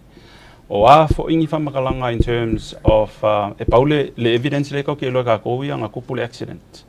But if whamakalanga va pe fasua va and stuff like that, I strongly encourage you le official leo. E whailak susu enga onga e onga koe fo imai fo ingi whamakalanga e sa o lau songanga siaka. Ele immediately kau o leo yo. And I guarantee e yeikanga kalenga puenga video. Ongi evidence o lau fo ila circulate. So e ongo afia fo ila le integrity leo pe fa pe le fa le yalla ko susu enga. Pe nga fasua ba ya la fionga ya falma venga. But again, regardless po amela ye, justice must be served. You know, kakauanga fai pele process ya onga o poleafo ya le mela ile biases o viwa kangaka ile inon mele ile malo kai mingi. We have to try and pull back le vaao le sao samo. You know, ile rule of law. Afa apela ke iwa o mafau le fast e lau ke whaia se whai unga e peis ele mea lai kupu ke mingi. Whalama vaenga is still innocent until it's proven guilty by the court. E ongo a fia ila le fast ingi loa suits because e kakaunga vai incidents nga lako whainga e prove vai o lawa ile intention po lawa iei se mafau le fast e dismiss pe whakea i a whalama vaenga or anyone apart from ile ko ongo. Or ko ongo ya lawa ye evidence wa le ko paki le fast. I think o e apala ye le, you know how managers going issues what being occurs my Congo organizations. Because ole mea no one wants someone ole ko singa ye ko inga fafika uli fapia ko Congo organization, but at the same time those people still have rights. And that's my position. okay, le whape aku le kakaunga, and I respect le view le yatawa. With great respect le position le yatawa. But yeah, if we are going to make decisions that affect their rights, we have to make sure we follow the due process. Because otherwise, wakakole respecting of the rule of law, come fair uphold. Malova tai vui so ufinagalo. Malova tai ole nganga tonu wale na le wasau no ele fionga le loia. Peavo no fa yatu a. Ya te ola val te milene. O la vai e a fo e fasi ya e falo mavaenga ona ele ia se fai unga ua fai ele vai fa fai e fa te ai ia mal vai fa fai. La vai reserve a ile vai fa fai. E le wasau no tonu wale le a fo I o polenga na nei te ua a fai e ingi pai loas la vai fa fai la to ia e a fo I me wa ia inga o vai nga papea ia le pe an sau no pe kala ma sai ka kala ngoso ai everybody is innocent unless proven guilty by the court of law se vanga na la e inga la ko pai loas ai a la ko fa nganga kai mingi se Fakali la ko fa ke inga o falo ma vai nga pe a fai o soli ai kula fo mang pai loas al vai fa fai se I mai al fa msinonga o fa maungi al fa msinonga ia on fa ke aro le mal vai fa fai ia mai mau ki ngwa fo le fai ko ve ma fai pule vai nga ia pe ona tatu tala no ai pe ia ave SA le nganga fo ile le o ka ko kom fai o mai kongul va fe roa I mau kulanga o fa pe nga ma le lofa ma le ai ka ko wo sa o la vai pe ang sa ngole li loia ka ko wo sa wa ile rule of law fa ki ngoi me uma inga ia mautino ia inge ke wo kapisa mai fo ngisi va pe ka longa ave se ka ko langa lele ku mai ka ko ele se me wo fa pe o fa ke ai la fo isa fa mai la fa lo ma ba ngala ko ia pe ngo fa ko ia o le right la va fa pule e fa nga kolosia le floor ele ka fia nga ko o kula fo ku ma o ma ai a o nga uma kolosi de foloi ko foi mai nga ilang vai fa pulang ngo fa Malo fa tai ile nga fa no ha tai fina ngalo mana ye yo me ja upo tatu wa fa so me fela fo ye o la problem I have a problem here ya ja ula vaia e sa ole le ye lo sa no nga di tulanga o la wai di mole o le kula fongo so let the law and the court fa ile la tulanga e masani ai o le si vala fasili fa makos kanga kai ko fa ko ingar ko ya lui to tali ai o le majority le nga to fa fo ila fa so nga ile temi na mo mi ai umala to ele nga male la inga le upumongi ya la mo ile lisi ko kuli umar ko ai vale ele nga male la nga ile ka usiringia nga vai o te loa e o just away e forfola mai lo ma fa lo mai ale o kupulo male eskengi dia a fsiri sa o mai lo no tomo utal tunu ele mo mi fast ka ya that's me personally and I'm vouch il paki pe o fa ko foi o kala o langa wenga ye fa ya ile tulanga o issues ai tato wo fili me ka o va ai ka ko sa o le fa ngungulua ka ko kele mo mi ko nga ka ya sa ye le mo mi ngai pasilang o mo mi nga le mo mi ai inga ia ve se me le ke sa ngwai ele fa ko inga fia me an lofu so we needed him there ai ele fa ya lai so nga fa ko sanga fa ko fala inga e sa o pule ai lo ngofinga ai lo ngowinga o la nga ke iwe eli ko la le ka inga fia me o lo worry nga ko inga mental mafofaulia o ko inga mafofonga foi la a sa mai ko ngol paki e se e fa ya me la ke manga wa they're not a team player le nga aka ko voi vangere ponga ki o issue o le han mafu anga fa ko le la fo le fa ko inga fia me malanga ko ongo alanga vouti ai o e kadia e nga ke lango ia fia me longo winga e lango le minor e lango le sokula fongo vai foi la yanga le ku what goes around comes around o winga na ia tia uia lango le to te fa so ta tu lava manatu malangona o le tu langa e sa o ai i le kakianga o lungo tu la fono ia kuwa ia longo malanga vainga po le alavani vaenga o lo balisi e isi vaenga o sa nga longo fatua o mawana po e tangia mai le se la sengi kasiranga vaenga fo ko mo po e le se la sengi ole sunga le eu ka ko vai le uminga fe wa o le mea e o le leo se reise ngor ka vale ia alang or ka vale malo alang mangingo melanga sa no ngola foi maua le se reise so o le fesili le lo ke fesili a fa pe o la refer le kalanga le se reise ngor le fionga fai pule por miniska all these years nga fer wa ka vale e sa mo fa maka do we label these people as role models? See, that's my problem. Lawbreakers. You see, you're a potential ole nga umaka ka kulo le fionga. Ai le yo le wingo la tala. Ole ngo mawa wa e faalia ele kwa e fa nga me tutupu e faalia mo. E vai la le vanga fer wa e fa e mongi de fa makala. Well, ole me foi que he is part of the problem. Le alan kufi me ko fenga malo. He is part of the problem. Yes. That's how I see it. E pe ia me foi leli. O lo fa la finga. O la forka un me nga ya o kula fo. Kansi kusa ya kia ko kikia I don't know pe sela. E ko kikia e langa o lai wa vakule le fa ko fa la inga. E unlawful unconstitutional fia me malanga minority.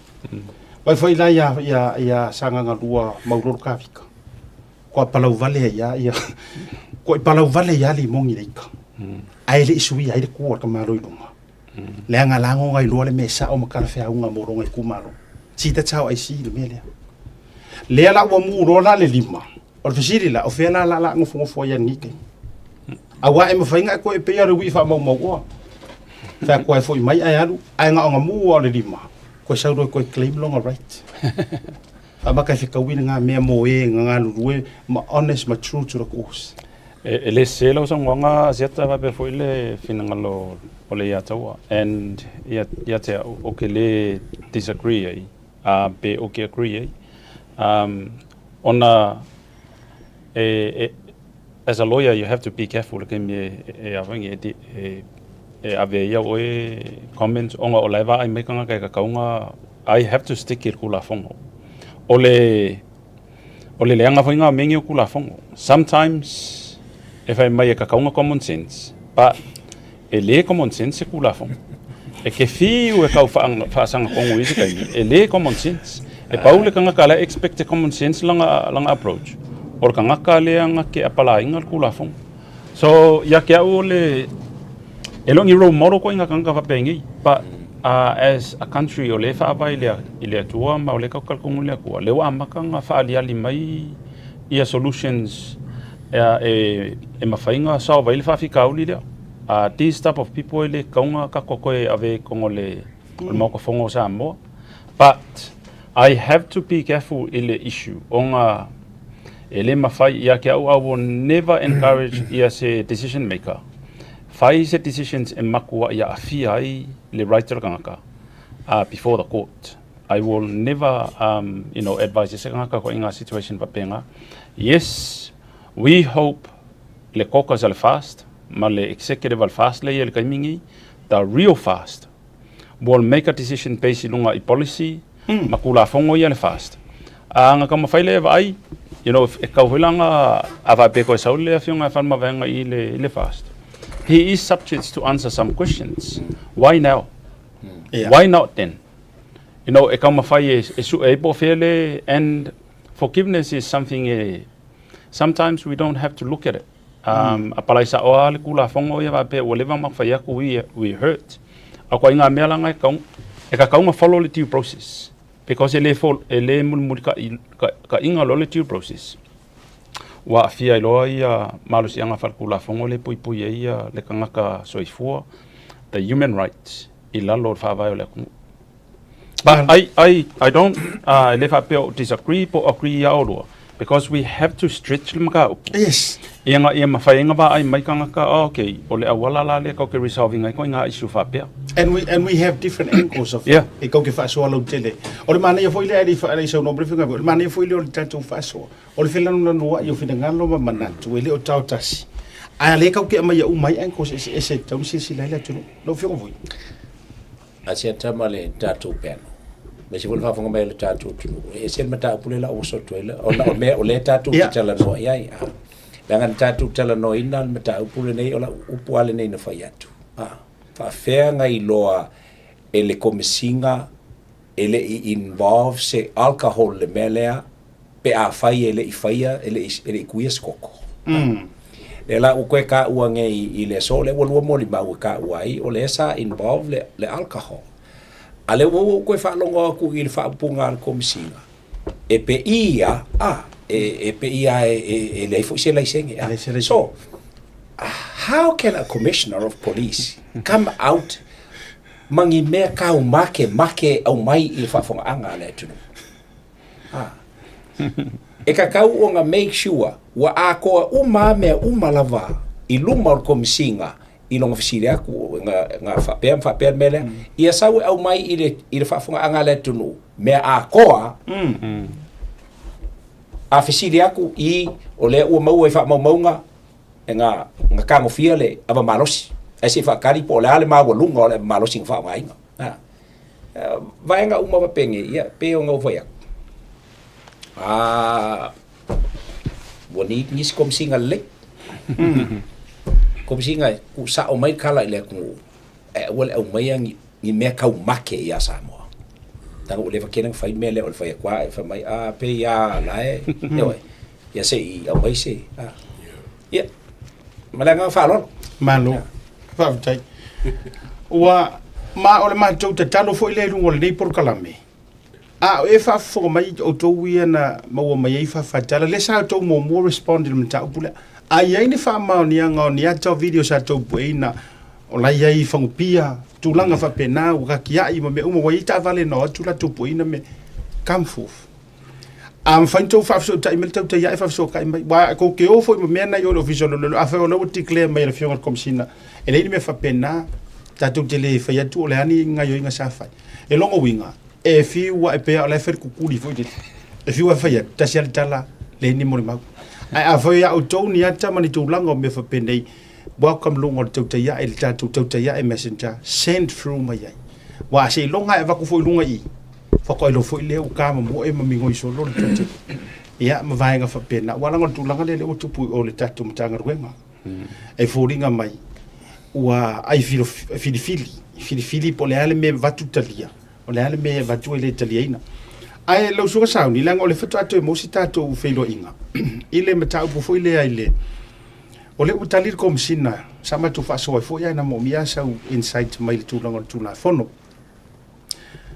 e kala fea unga I se komisinga o le ke ka penga ngi keise se te tau ona suppress le tell information ona sau publicly mai matikle mai le tunu usana press conference e le fa maung ia mako wosu e camera CCTV and all that o mea ka kaunga ave test record lo ke sira koi ava pe or keise le ke faia what do you feel ilo falong longo ko ki vide fia ai sa ngom ko singa wa lau mai are keise sau ma mea ngala ko faia le ai ma se fa maung yanga fo mai le ai fo se fa maung yanga o le tu langa o le vai ia a kongoa fa fonga so ole ko ngi ko inga press conference fa pe e ka ke vai integrity o le makanga luenga o leo ile fainga ngi so wenga o ke le lo po o le ale le mele achieve le o mai lu mo le media o so wenga fa pe because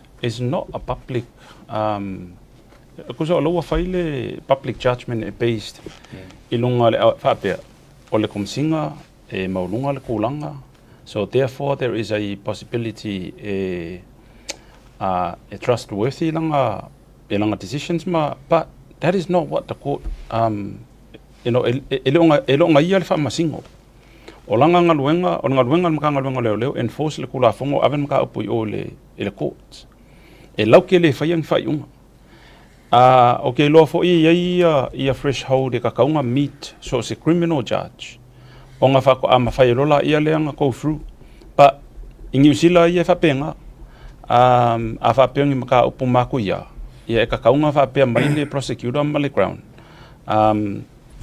o lo meet le threshold e kaunga fa so nga ai le mafai ele prosecutor le vaenga la le o le malo ia wa ingi sila ka o le ground government is Samoa ia onga le se crown na Samoa o e ka uka ko le state the constitution says it's a independent state e ka kaulanga fa upu va pe o le skeke o Samoa you know, State versus ele individual.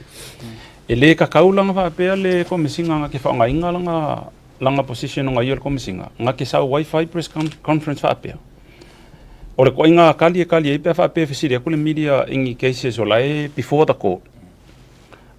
Yes, we acknowledge ole yele case nga before the court, but it would be so prejudicial for us to make a comment, and it's not fair for the court and justice. If there's a comment public, I'll lele amas fa inga court. Ele ka kaunga kanga fa pe mai uma fa nga fa su enga ele fa maungia. So now you are a enforcer and you are a decision maker. And that's like there's a conflict of interest ile vaenga nga. Kuza lo umanga e alu fa su enga, and therefore you make a decisions. All the decision e pesi nunga kula fongo. O ai fa mama lo kula fongo. Al court. Au mai le court le ko nga fa mkalanga le. It never happened in New Zealand ko nga mea. And it never happened ya ko ule lau ke fa mama lo le rule of law. And it should never happen in Samoa if we believe we are a democratic country. Democratic country e base ilunga le rule of law. Now to show to na telefono le ko nga luli ya tawa ma. Ole ala wa uma aku le famasingonga nga ko lau long wa sile lo fa ngor case nga ko lau long ele mo. Ai a mai le sau no nga fia me. Ai sau no ma ye fa mai la na tali I le autostala. Ina ofisini yet vanga le fa mai. Ya. Ma au fa mai ya leo ele mo ele sa o yo mai fo inga. I mean, from a prime minister enga ke langolango inga lea ku ainga point of view mai komisinga. Ole le fa po lenga o kula fongo ma le rule of law I Samoa e ongo kupu masakia mai ko inga fa mkalang fa pe. I will never agree pronounce for me or Palmier coming, and I think that's always my position since 21st of Jan. Ongol kula fongole, and with great respect to le kofingol Palmier le kongo, we have to uphold le kula fongo. Ava pe ole se pa ki FMA, she is not a prime minister le kongo. Pesi nongol kula fongo ya, not pesi nongol le ba yesa no, or kula fongo le FMA ole se pa ki. Therefore your member of parliament, you know, wale o koe valid. Wale o koe se malo si anga fat kula fongo ke sa fa e kongo ole fongo au fai kula fongo le kongo as a fai pule o lo kumalo. And ele ma fai foilanga ala ku Joe Block Palemia. E se ilonga o e fai pule e requirements. So yake au, when FMA made such comments, it shows the utter regard of FMA in the rule of law. Because o inga fo iwa ka uakuai, she does not respect kula fongo le femen moka. Langa e kakau nga mafo fau le o lo sa fa I ngofoa ma kofinga ngi ole kongo. O ai e faia fa unga I le kula fongo. And o fa unga ele bias, o fa unga wa umba nga va ai ku e lua. It's the court. Ele mafailanga e sa fa I va pe o le claim o ele ke I executive. Ai e koe kango whailanga ruanga to judiciary. Ua makua I whaasa pasui solo le whaingal kako mea pia whapeo le whaingal nga. Lai whaakali mai le judiciary. Ai lewa whaia ko ele komisinga whaiunga o suenga ngi. Ai lea lai whai mai le whionga le sa whapiko o nga le whapeo o nga ia. Lai nga ki sa whainanga for o Palemia Samoa. But sitting there unlawfully and unconstitutionally, it's, I should say it's a cardinal sin. Ya tawa. Era mo ko na kawa ho fo ka ko kalanga le fai. Onga o me sa sango ye le kom singolo le ka sango ye lo. Ese se umala. Ya o ka ke le ko kwanga, ya o ke ka ko nga ka. Ko ai fo ila male manga ko ka o me sa o ya. Eu fui mesmo sangue e fia me. E que foi mesmo essa.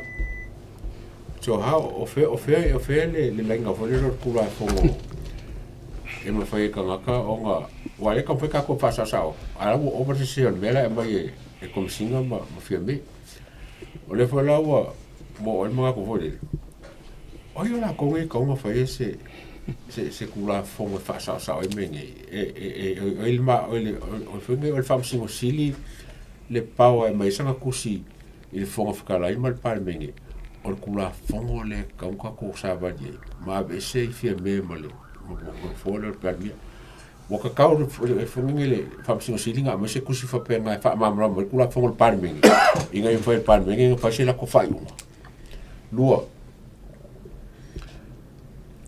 le kulanga le malo le au malo ma lo kulanga e menga ia e override uma menga fai se me malo le ku wa o kolo ka fa menga o fia me ai ka kolonga le ka fa fia me so ko lua la pa e ko o le au malo step in ma fa se fa un ka opule po le fam singo city fai ma sa ku sil va nga constitution e ka u fon fakal o le mele o ka ko foi o le ba ken ka ko fa pe ia faafetaile ia tau magaia le sili le fioga ia le ia tau ava foga foʻi le atunuu ma lauko fasia ka pe foʻi le fioga ia vui o le court a ia ma process a le court e kakau a o gai se complainant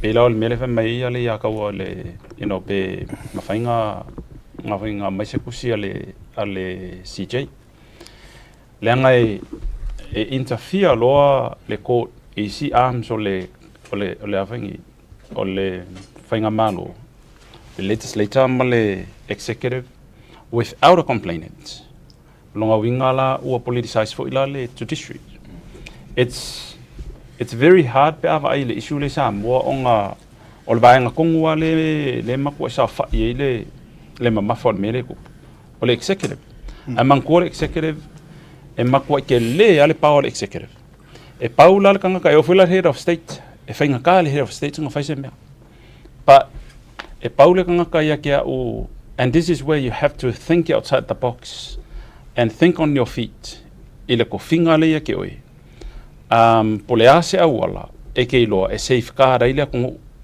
ma safeguard the constitution e paula kanga ka ke lo e ma fainga nga taking a risk if you look at a kelele reward back on take le kelele risk take it and the biggest reward or the koifa fo yo le kungu to become a to have a legitimate government or le general and kusa pele se va en o le kula fongo or specifically spell out to my mayor this is where you test ia le kula fongo la ye ayanga fela ukala le general Mangkua foi a ko va ai o ia li po ke le tini tino. Palmia. A el palmia le el caminho. Fia me. No. Oh, well, yes. Legally. No. A o ila li po ke ai la le kanga ka sa fa il palmia. Le malu. And that's where o le wa ye le kapi. Jump lo le tini tino. And this is where you take risk.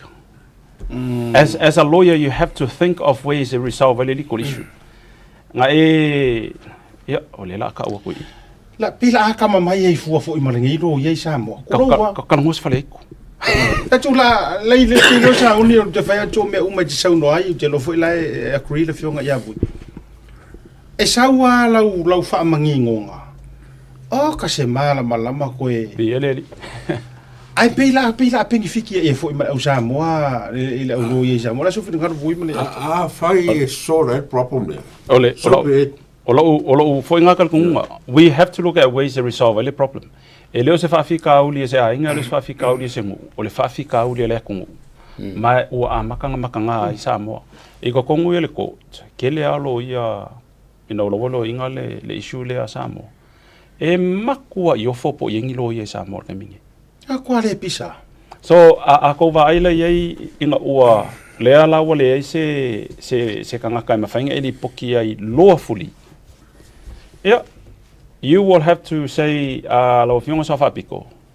O la ufa kuanga as attorney general la kungu. Wale ai se wal facility foi la le I encourage le media sambo. Sidi ya fia member ko ngole se kai. La wa fionga le fai pule o loko fanga. O fele sa fa yele fai pulo lo fangal kaminge I ko kongol palmenge ilang se pa ki kongol palmenge give the chance e kali mai ai. O le whenga tau nei mea, haka tūle se sau noanga le whionga ia vui. Kua kuna lo ia sili, e le o nganganga i le o whei se mea. Awa kuru whonga whikalai, o le lo ia. Whakua le o siringa tali se ua langa e moni lo whina ngalo. O whea o iai e pei ar kalafu i le ia kanku au wharingolo lo matua. Tangi tū, taputele, lenga whamai, taputu tangitele, ia. Whamai le ka, e whasia o e au whea, ke vanga me vai whale. E whasia o e au whea, ko ngia i ma whala. O whea, le winga kuso o kaulo unoto le mele, le te saulanga o lau fight, it's a legal battle. Yeah. It's a legal battle le mele, e le se whainga o se whako whala inga le lei, ma le vaka puia, ma le no, o le loa kula fongu.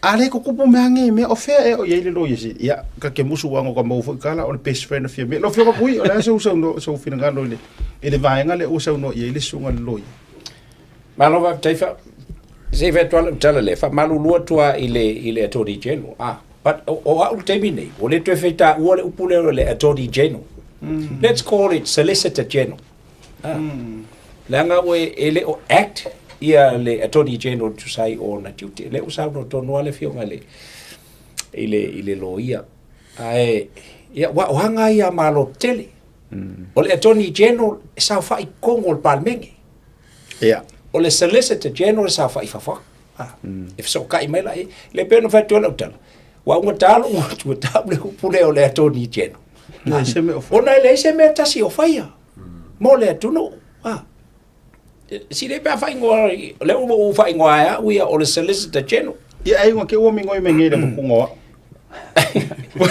Fea vei. wala ngai pa non mela na fai lo ngo sa e fai o se me va ko ya sa mo ngo ke lo ka o mingo i lo nga masu a Helen e ole si vai ngai fio e sa vam talanga ta tu tele o ese male accident le na tu o le incident le na tu lai mai ele ka kaunga trikai ia se Ile a fo se vala au al komsina o leo su le big scale leo o le kaimo ka o ingo su ma fa ipule o pal menge la pe ingila ise la male bo ino ki ya pingo e ko sa ngo le ba kene nga ka bale nge ka ale no foi po la ko kele le ba la ko se ele se kaimo ka o inga ku yesi nga isi va nga ele ka ka onga a vea ma fai pule pe ale se le sengi ia po le ka vo ka ngofia se ka vale pe a fai ai ka wa onga provide uma ngi so ska ngaka vea ma fai pule o pal mengel la ngalela a vea ko fai pule ma me le a se le nga ka fia eso ele se lo sa longa a visiri o ingi nei singi yeah well that's the ka fo se vai so fo ngi le ese ki le se ma ko fo pasina ka balbal ele fo se le se nga pas o mene tau na fai di tonu mo pal me tu loa si aki lai singi fai drug test e ka kau fai drug test lo dia ulo ele afa pe o le lawa lunga le ka ke vai ku ai o le o tangata le ai filo I mene o le la mafu anga la le mfai nga fai se ngi so nga fa bito tu la ngo fola fa saina o le isi tatou issue la tatou me ia o le tau mawhai e kuri speaker o le e sere mere kau mawhai aku ia fia me masianga ia ona o le ua e pei o le pese la ua pese fia me sauni fa malia tu ilo sunga wa kusa lea ka ko kuranga le o le ta uino se pane mia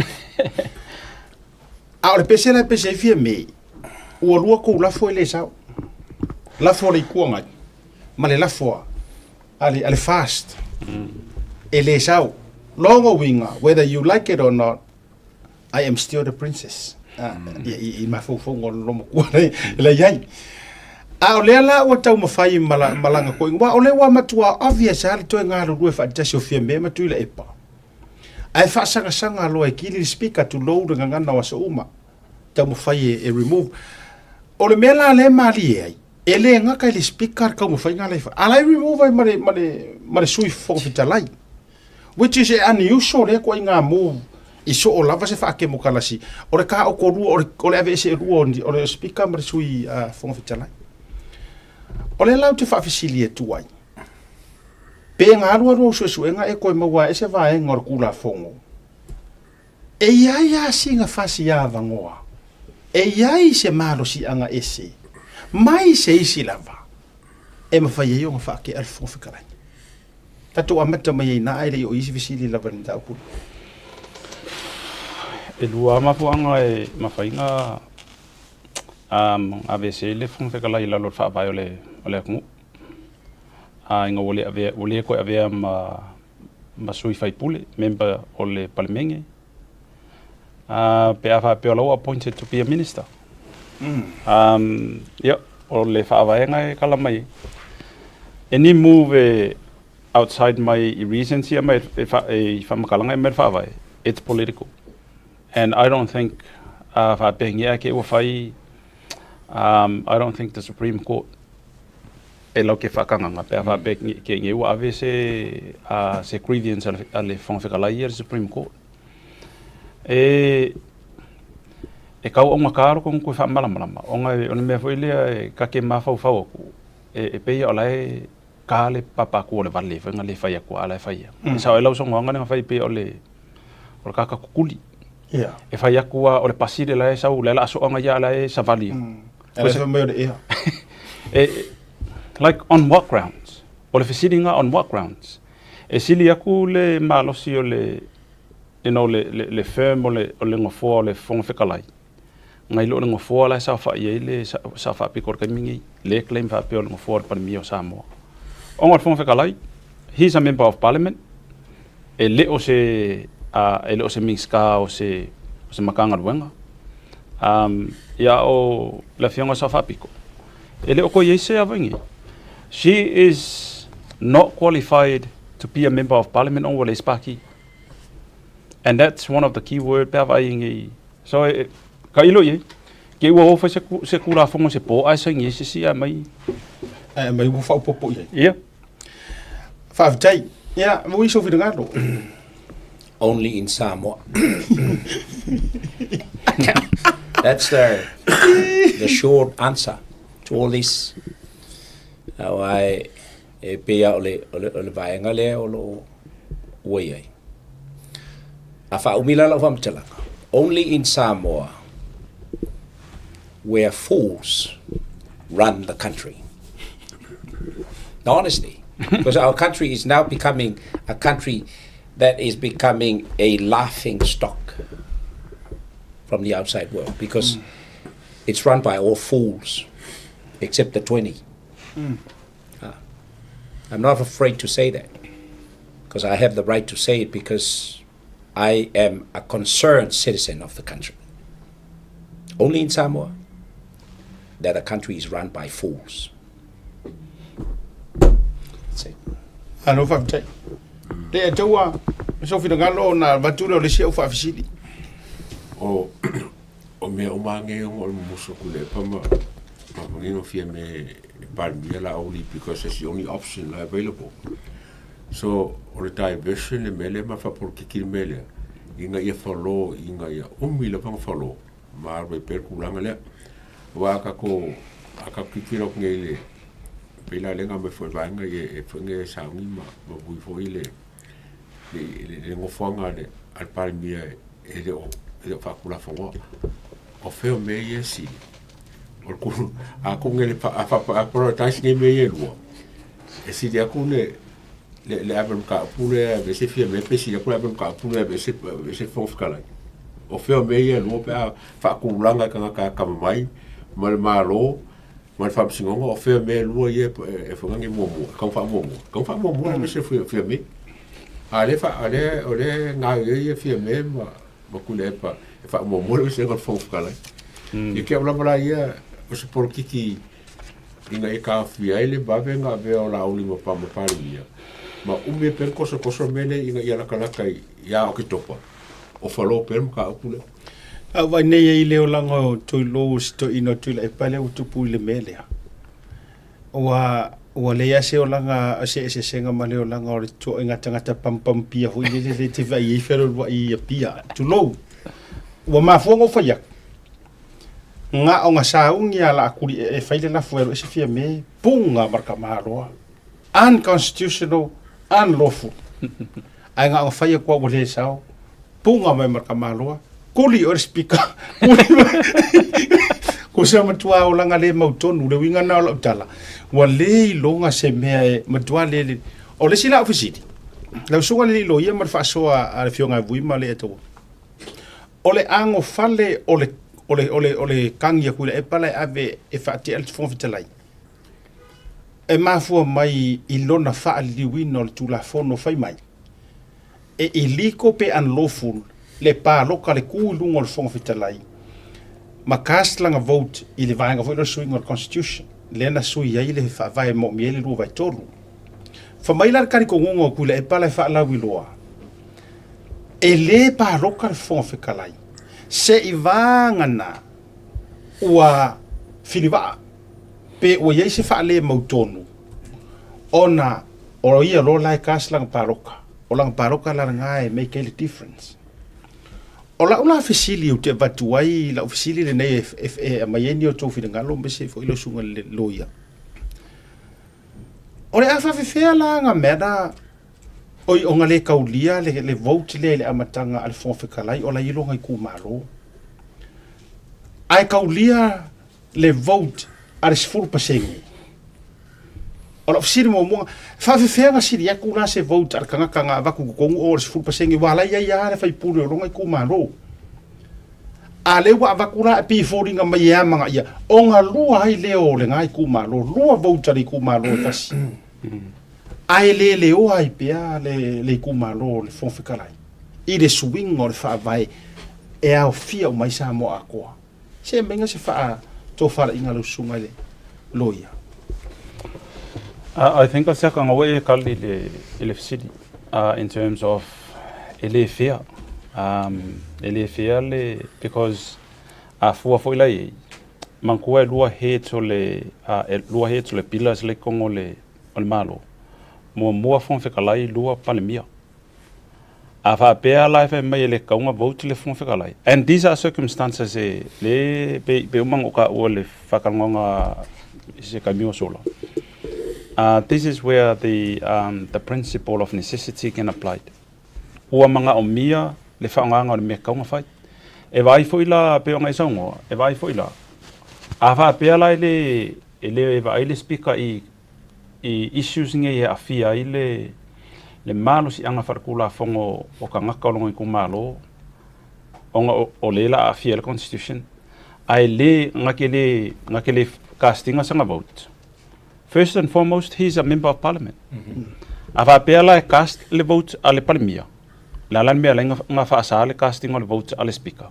A mankua hedi o pilas. O te iulu au. Ngā maile ia lesi issue lenga e racinga, and I am happy o lenga e kango mention le mele. It discriminates. It discriminations le. It's so discriminate le au mai o whaipule e lua peise le 10%. O ngā lua la ia leo kanga kai whaia decision mo le kumalo le kasi. Ai lai o le a liability le kumalo le speaker. So yes, ele o whaapea o speak out mai e kula fongo, but these other conventions, you have to use your common sense. Because o le whesili, o ai ngā whiliwhilia le o lo avea ma speaker. Ngā whiliwhili mai langa I kumalo. That was his first and foremost responsibility o le interest a ngakang whiliwhilia ngai ia. Pe o le interest a le kumalo a ko. A le lau sau I wa ave le whaalo alo le whainga malo ma, whapeo o ele la e sau e whaima speaker. O circumstances whapeo, especially hapea whapeo loa fia I le whawai. E ka kau ai, pe necessary ai, le mawhau o le speaker. Ia, o lenga sik le speaker le advisor le fo isa ave malo ia sidi sa mo. Yeah. O langa whekaupi. O langa sik, alanga mai e karawhiaunga lenga whailanga. Ai a fuala ia le reason le amai e kule epa. A whapela o ngai le speaker. Put yourself in the shoes o le whaipule o le kumalo. A whapela o le ke speaker ai o le ke manga o mia lau vote I ngai mawhainga pasingi me ole whawai. What will you do? What will you do in that circumstances? I guarantee kula e pawa pia. Ole speaker o o la foli o le farfongo. Ai o o le faipule o le pa e ka kau lava o nga cast sa vote. Because e lua het langa ke ringa. Pe a whape kula e pale speaker. E whape ngā fuila i mingska. E lua het ia carry kangakangi. E ke mingska. E pei fuila ingi pe awa ai ingi. Langa e whenka i nga whaile examples i Samoa. Onga o le kelo faipule i Samoa nga faipule a mingska pe wangalo ia la kori kumalo. Au ingi. Ia, e ka ke vai iai vai kaimi o mingska fo i a Helen Clark. Aso ko nga i asa, o aso nga malaso nga fua. Pe o aso nga e o ai whaila ko clinics, like e o maiela ko i kumalo po ang isu langa e le whapeala e amo meala upana mia se i, e whaingo fia i pe awa ai from, from clean ice. E ke mawhau whau o le mea ka kaunga whai in order for to serve the best interest ale kungu. But we all know there are some dirty politicians. There are some people who serve their personal interest instead of the national interest o le kungu. And we can't, ele mawhenka kusui awa pe o laku kaka i malanga agenda i kongo le malo. Pau ala kai mia sui ai, election. O le fesili fo ilao ke fesili o ko ainga ka ingi ko ke manga o i lilu manga i Samoa. I will never endorse those type of leaders. Play a fair and a decent politics, not a dirty and a ugly politics. Malo whamtai, lau whionga vui. Malo, ia ole mai ngā siri a leo na ngona ili whanono. Ona lai e a vea la tau mu whaipule o le parlemeni. A lai whapea la ko me organisations lai sa whai. O ngā le organisation e whapea ngā o ngā kait. Whako a pāloka le chairman, i le kaimi uatai ei le pāloka. Ai ngā loa la ko o le parlemenge le mele ngā o ko kongo o le parlemenge. O sui o i kuma. Longa lua. Ia. Whaiso o ele kala. E nei ma se me o whamea mai ele whaavae ma kula fonku mau le mauka.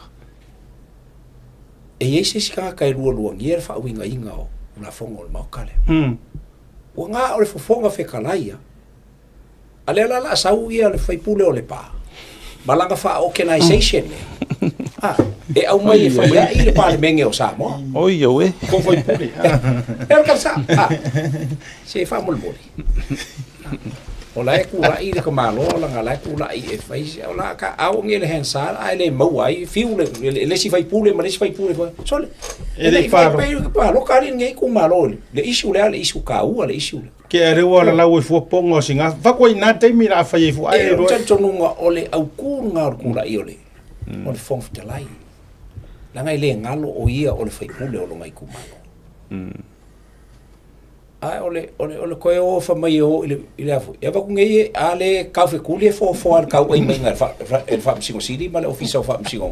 Ole la ko kangi le ave e ngai o io. O i ole vai nga kongwa le fa pesa o mai al ile fa msingo siri. Ma le fa msingo. E le a ia ma ko ma ka upuna e pule ko kasi fo kana.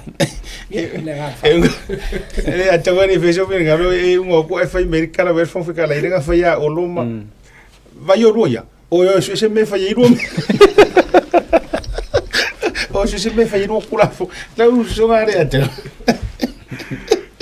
Ole i aso ia o ka paru ngo mo fogo. Sai kana le papele ele paru ka fo fica aí lá fo ka paru ko mulia.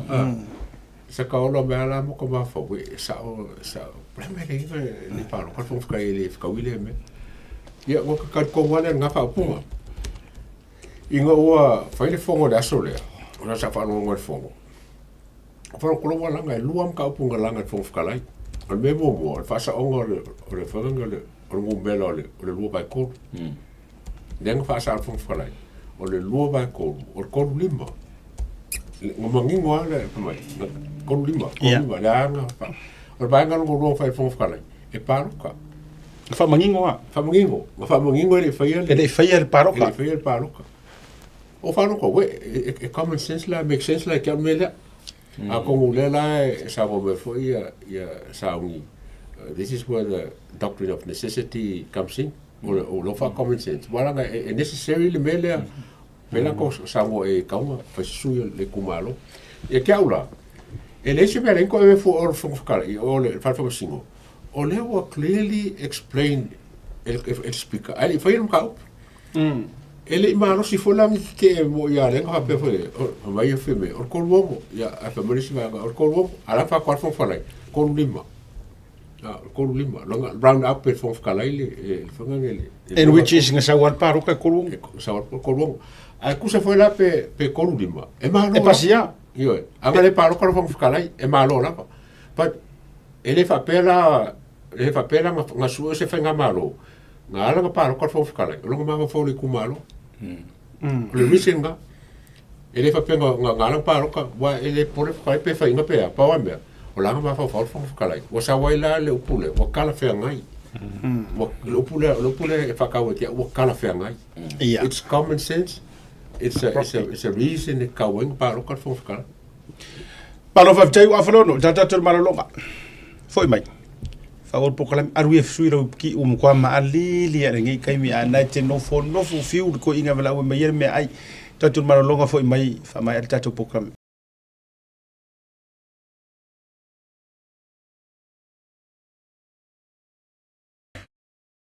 If you feel them on a rental se fala wilo antula na fabitoa molema sino February mamati e los fulposene wa pa uma ula lo ile tongi pe antolwa so pe silia tu foile te faonga ina so se ta vale ma bawailo avdo ile se e afeta la Samoa ile fai unga le basina e ma fai pikile ta vale mai le malava le faleolo polo tanto ofisa autu yele fua pe momolia tu foile faltali malo o lo e fa mautuai ai nga fabitoa o lo ya tanto insurance e te fili mai ina nei tupu se lave ai olo o yaile fa mama avenga ma tu olo yaile tanto account in New Zealand pe la fosa fo ile moana e fa nga ile Pacific Easy pe fa nga fo ile credit card e fa tino ile tongi no lo sa mori si fa mtalanga vala ile Pacific Easy ile ovalu se lau o tasionono pe asiasi ile tanto Facebook ole moana rentals ole pinga ta fa ilangi ole moanarentals.com moana rentals o lau pa anga e taitolo ina oe a oe malanga asiasi i Samoa. Sebiro wati no toso mo fitu minuto te nei le tu lion no le tu fa o Blue TV ma program le tu te yai le vanga le fia la stofi program masani ma sunga le loia e me se fo yo sunga le atawa a o mo fo ile no mo le fionga ia vui ia ma tu te ba se fa no program le vanga le fia a ta tu te le tu fa wa ni so ta tu wa o issues masani fa wa ma tal no ina le fo tu langa I me ono tupu Samoa. Alas whanau leo le tina matua ya Auntie Isabella. Now, e mo whaila o whaamalia ngamala o whaato se ngā Auntie Isabella tū manu wau. Ona, o le whaatamala o misa. I le lesi a kia o tātou was whanau na maitua le tauta iai. Lala lea, ua naitisi rafia wuk pisi ar mamalanga ma le fionga ya vui. Wa tua yeino usi a kinga. Ia tui whanungana soifua le wha mole lava misa. Ole happy belated birthday Auntie Isabella tu manuvao witi. Ia America, California, Las Vegas, ia maisi u mastete ia maisi foi. Ole no au le leilea o loto fanga ia ele me fio mai ai sa fa pito. Ai go pa io sa valasi. Ia ai maisi foi si tagata mai ai go sa si tagata ro la tu va ane tu molasi fa inga malo. Ia wa fo ile la ta iro la to lua ali mau fale polu maru fale atua fa mo tele le tua le atuanga o lo a so fu ala vatu la vando ele sunga ia sauni o yele na te faita wina ia alfaanga ia mafa monianga mo elitina a maya ona langi le sunga ia li atua le pese o lo was so fu ai na o le ma pati ma le fionga ia bui ya. Happy birthday, Auntie Isabella Tumanuvau, Witi. Wishing you a 92nd birthday. All the best from your children, your grandchildren, and all your family from around the world. I olo whanga po inga moli atu mai le tauta iae, le tōwhai ia asiata, le whionga ia bui. Pa pia fo i le sunga ia le ia taua, ia ma lo fo i whaatauwa, ia man pulenga ale Blue TV nei Auckland. Ia, usu mai lo pese ali. Ko fula ko uma le masukala ki Oi, kamongi ala mane tele. Oi, yo lai. Usu whakasi wera e rea kako pese. Kala sukalaki, Kala, wai.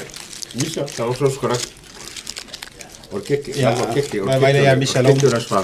Mo fo ve sen sukalaki. Kako vai ka ko ia mo producer e ngofo mai ia sukalaki. Usu kako pese. Happy birthday, Ia. Happy birthday to you. Happy birthday to you. Happy birthday, dear Isabella. Happy birthday to you. Manuelo waso whanau. Manuelo waso whanau. Manuelo waso whanau. O malava. Ole ainga o whātua tua i le tua sa mau tasi. Ma e ua whina ngalo e lango lango sua ma resitala. E lalo le vaenga wha au whai. Ma i la tau foi e lango lango le vaenga wha au whai ai eini au fisili. O le a fio antu le fionga le tai fono o ia foi o le tai o le vaenga wha au whai. Ma sui o le tātou ainga o le whātua tua i le tua sa mau tasi. I le tai au o le aso wharai le aso suma le tasi o apirila. I le no whanga o le apita o pisanga i sa le longa. Mo se feilo inga ma whaatau no uai le restala. Ma o le a mau fo i le avanoa. Ia e tō lau wai tā penanga mo le whainga palota. Le ngata i lea. O nisi o manu lau ti whaatutu. Ma nisi fo i o vaenga u mawhai o na ausia. Ma nisi o vaenga o le a le mawhai o na ausia. O le a wha manino umalava. I lea feilo inga i le vai aso fōas fraile. O no inga. Ia tā tō le motu tele se la whai o le motu a whai mea me whai mana tua. O le motu na tu wai le whainga malo. A fo i la le fasti sa vai. O la ufo i longa ainga. Tato ma ana ufo i na. Ia, o le fo i sa tu i matangiolo. Ia, mai nganga i fo maunga numera. Tolu. Lono winga. Motu tele o sala whai a fifio matala au. Ia, e toi wha manatu, ma toi wha manatu atu fo i le lava yaso. Ai o se avanoa taua mai le afo le iwa le tai au. Se i pa i se taimi o le fiafi. Ona toi foi mai leo le tātou whaasoa. Ia lono winga la. Ia le tūlanga le tātou whaasoa. A lo fisire sa mea la afia i le deputy speaker. O fisire nga, vui a mata mai sofina ngalo. E i se mafuanga wa afia kua i ma si sui fonga whekalai, muripola ia po le to whaau pāu. Alu i tafua. Nā lo vaptea siata, mai mesi o le panel. E o mai le so. O ke fiu ka wha senga lo ma fau. Po o fea e ala mai ai le wha ke ainga. O le sui fonga lai. O wai le wapea e saanga nga pa loka le sui fonga lai. Sui fonga lai la tō lai. Ai ona o le tu lai mai al sui fonga lai ma. Fa tonu ia le a fo ia sui ma manual palmene ia ma ve foi au tiu te o fonga talai ma lona sui fe lango mai la langa nga ye se vai nga o lo sil fiel fonga ele sui fonga talai o lo o misi ma pa ela ile fionga le fonga talai o lo tiu te la fa manatu ai masangi nga o fa longo ele upule o la upe u fa kongu mai e lo fa tonu o nga luenga o lai nga lu e fa tasi ma fe lango ma au ke le malama po fe ala mai ele le molianga le fa sanga le sui fong te lai marka wa ve senga sui fong klai ya ai po manga o inga ia au mai o nisi o la ko fa fong klai fa sui fong klai Malo fa tai le ata wa. E sa le ya vui en wisne po e ka ule. La fie for fong klai wa pa me ko me ka ko fong klai nas foi le ro. O le la fo kuli pa fo uli fo ia fa fi ka uli. E fa fi ka uli le fo ngel fo ia e le la e ka se nga ho le fa pe o justify ele. Le kuli for fong klai la ko. E le se le ro.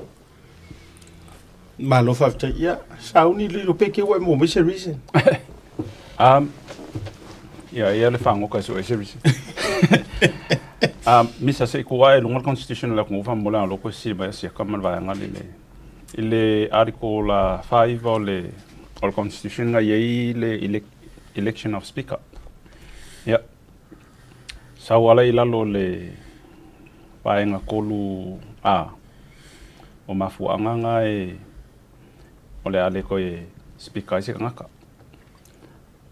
The speaker may at any time resign his or her office by writing under his or her hand address to the clerk of the Legislative Assembly and shall vacate his or her office if he ceases to be a member of parliament or if he is appointed to be a minister. Saulol vaenga o mai lunga misa. Saulol vaenga 50 o le whawai. Ngai sau ila ia lea the deputy speaker. Ngai whaila mai lalo le piko lalo le 50 pui lua pui a. The deputy speaker may at any time resign his or her office by writing under his or her hand addressed to the clerk of the Legislative Assembly and shall vacate his or her office pui a if he ceases to be a member of parliament. B, if he is appointed to be a minister. Policy, if he is elected to be speaker. Yeah. Ava pela le kama fai ave esele ia le speaker ma le deputy speaker. Elo ing mafuanga mai o constitution. Ei masemea. Pei onga ya wa ia mala uia vai o foi la ka falongo le ke lo mea o mai lunga social media and stuff like that. Pei onga fai la o kala fa aka ai le ai ko kere mai lunga.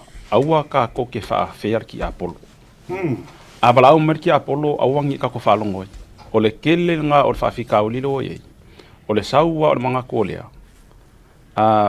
O ivo ka ke lo ai o le makwa ko kele o pengar ki Apollo le sa mo ma au ki Apollo. Never answer to the devil. Otherwise, we become the devil ourselves. Yeah, devil. Le wingo lo so no nga sauni. Pe ato tu sisi faupunga. O le makua ko kele o le au o ngo ma fainga o fa vai la ye ko. Tu sa pe wa faia ile ta mai o tangata ma le lo o tangata. Yeah. Ale mangingo fa vai. Ole me fainga I think I am the same yabui. E kau ki ngai lo ka fai e fa makala. Awa sui fa vai mai ngi kopi ko mai lunga swinga fo. Pa fa fianga ko fa vale ale ko.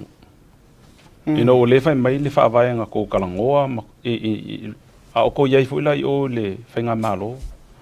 And this is the time for us maka o nga fa mala malam mai le ko. Kusa pe au mai pe ku ai mai ala ku ai mai ya maka ai ka ko. Let us speak because ava pe ka ke kali kongu le anga le ile so songi ka ko. Mangko fo yo le ol melenga makwa I fiu ai nga makwa I fiu asa kangi Yesu la kal fa kal konga according to the Bible. Anga nga fa inga sa kangi ole suma dia upo sa kangi. Ava pe o le lo le ko e fia fa yaku alanga diu ale koma. You know it's like enticing ya. Fa penga fa ingo fa makalanga I ka fa longo ko. La ave ese le speaker ave ese man deputy speaker. O lo amaka nga mai irke le ke volo la sam.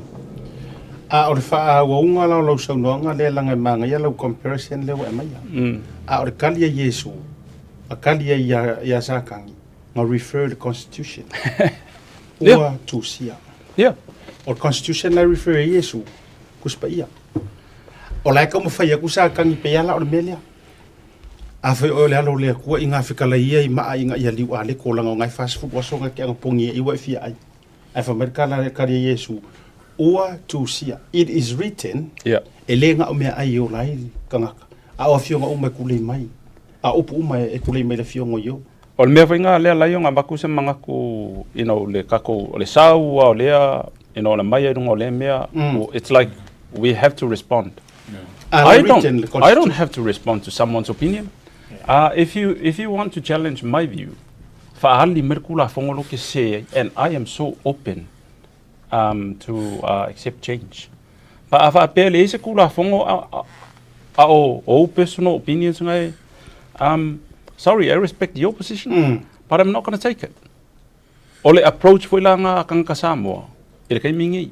That's how we should start educating the next generations.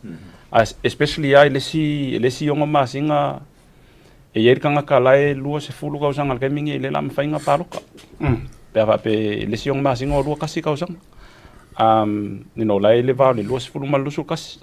E ko akele foi le generations lenga ka is fulu valu ka usanga le lua fe lua kasi. Olom fainga paluka kai mingi. They have to make decisions based on their conscience, not based on someone deceiving them. Ingi upu lai mangir falongo. Onga based on le rank. Yeah. Never pe I was there. Okay, lo malea. I don't consider myself os kangaka e poko. I consider myself os kangaka o ke saidi. And ko kele foi la kangaka ia e fai mai o la ko e ka mai o fai longa mama. Yeah, that's your view, and I respect your view. Okay, le consider inga foi la o se kangaka e sao ako. But in terms it kula fongo, well, find a way you loke soli kula fongo, and then we go to the court. I have a peo yeng yo vai inga far kangaka ele ma ua va male ko. That's between me and God. O le mafu anga o fai yengi le analysis le va peo. Ua ki nga fo fongo le ko. Ile kele o le la pisire sau. E kau mawhai e justify ei positions onga o le whapea o le pa ia ai. Pero melang sa ngoa i le awhionga ia vui le amakanga. Le Harmony Agreement. O ngā le awhia o mai. O ngā le awhia ai. O au walangar ki Apollo. O le kau mawhai e ka koso kwa i kako. So, maria lau o lau suso ongan menang o kau mawhai whaamalamala ko i le saur ki Apollo wala au mai. Ia. E sao, o le kalanga Yesu ua kusia. O le kala foi langa al kau kai ai. Ua kusia le whaavai. Yeah. A foi le winga na ona e sa no mai o le nganga o le tua le konge ki ka ku fa so nganga e sa ngo mai o pika pinga. Le ngor kalinga nga kari e Yesu. Ua tusia.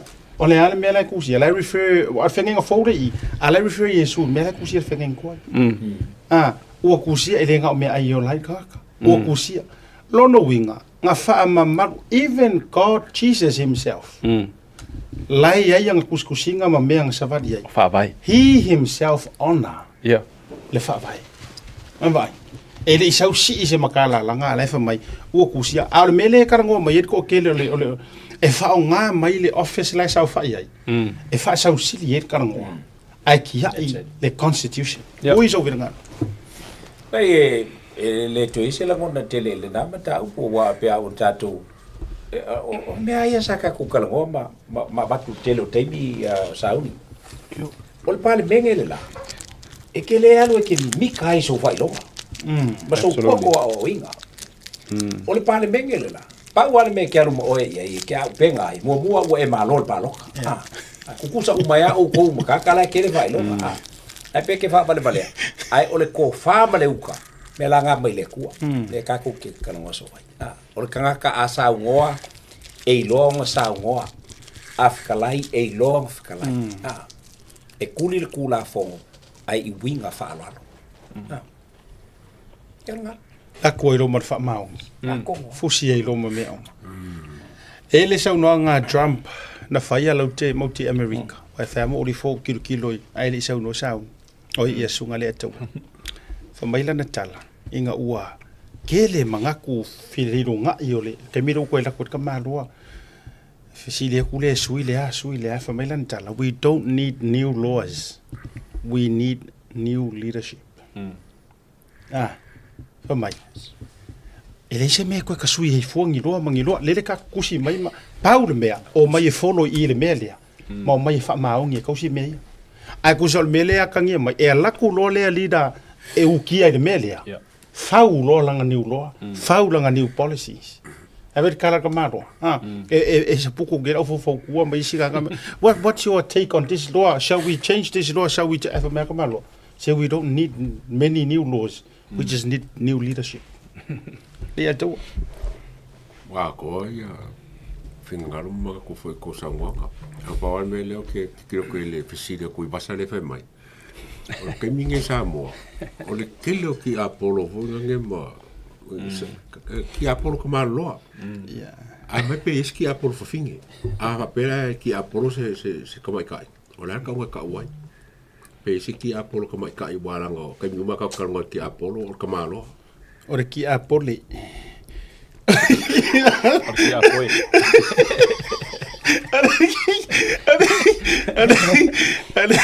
E por ti Apollo foi. Eu olha sau ka wala nga ko foi lo ka wo foi mo sa ngile kuspaia. Leila ngoma wanga mo ka upu fare tua. E makere karango mo ka ufar ki Apollo. Asia mengara mo ka ufar ki Apollo ngai olha ka ungoli. O ke lo wa fa ko wa sa ko wa. Nga kamaro lo ale ko kuspaia ki Apollo wa ki Apollo kamaro sa ka ya. Ale la psi ko wa sa. Fa fera pe ki Apollo ska mai ka. E alanga foi la yaile si anga ngale anga ngai sa kuspa ia.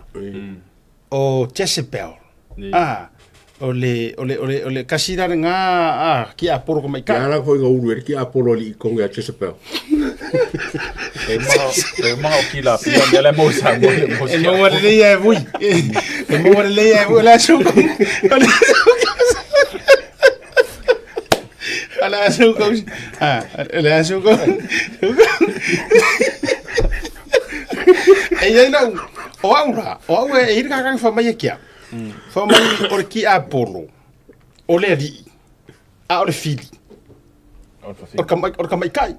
Ia ir ka wa mangua ka kalongi a te talo nei fa mai. E te atu le fili male ki Apollo. Ai va ile le fa nga ngole male. E a kangia mai. E ese le fili, ese le ki Apollo. Lo no winga la, a fai o le fa so a o le fili. Ia e ku unge le fili. Ai me ki Apollo. Alo ko pese. O sa satani, lo tato fili.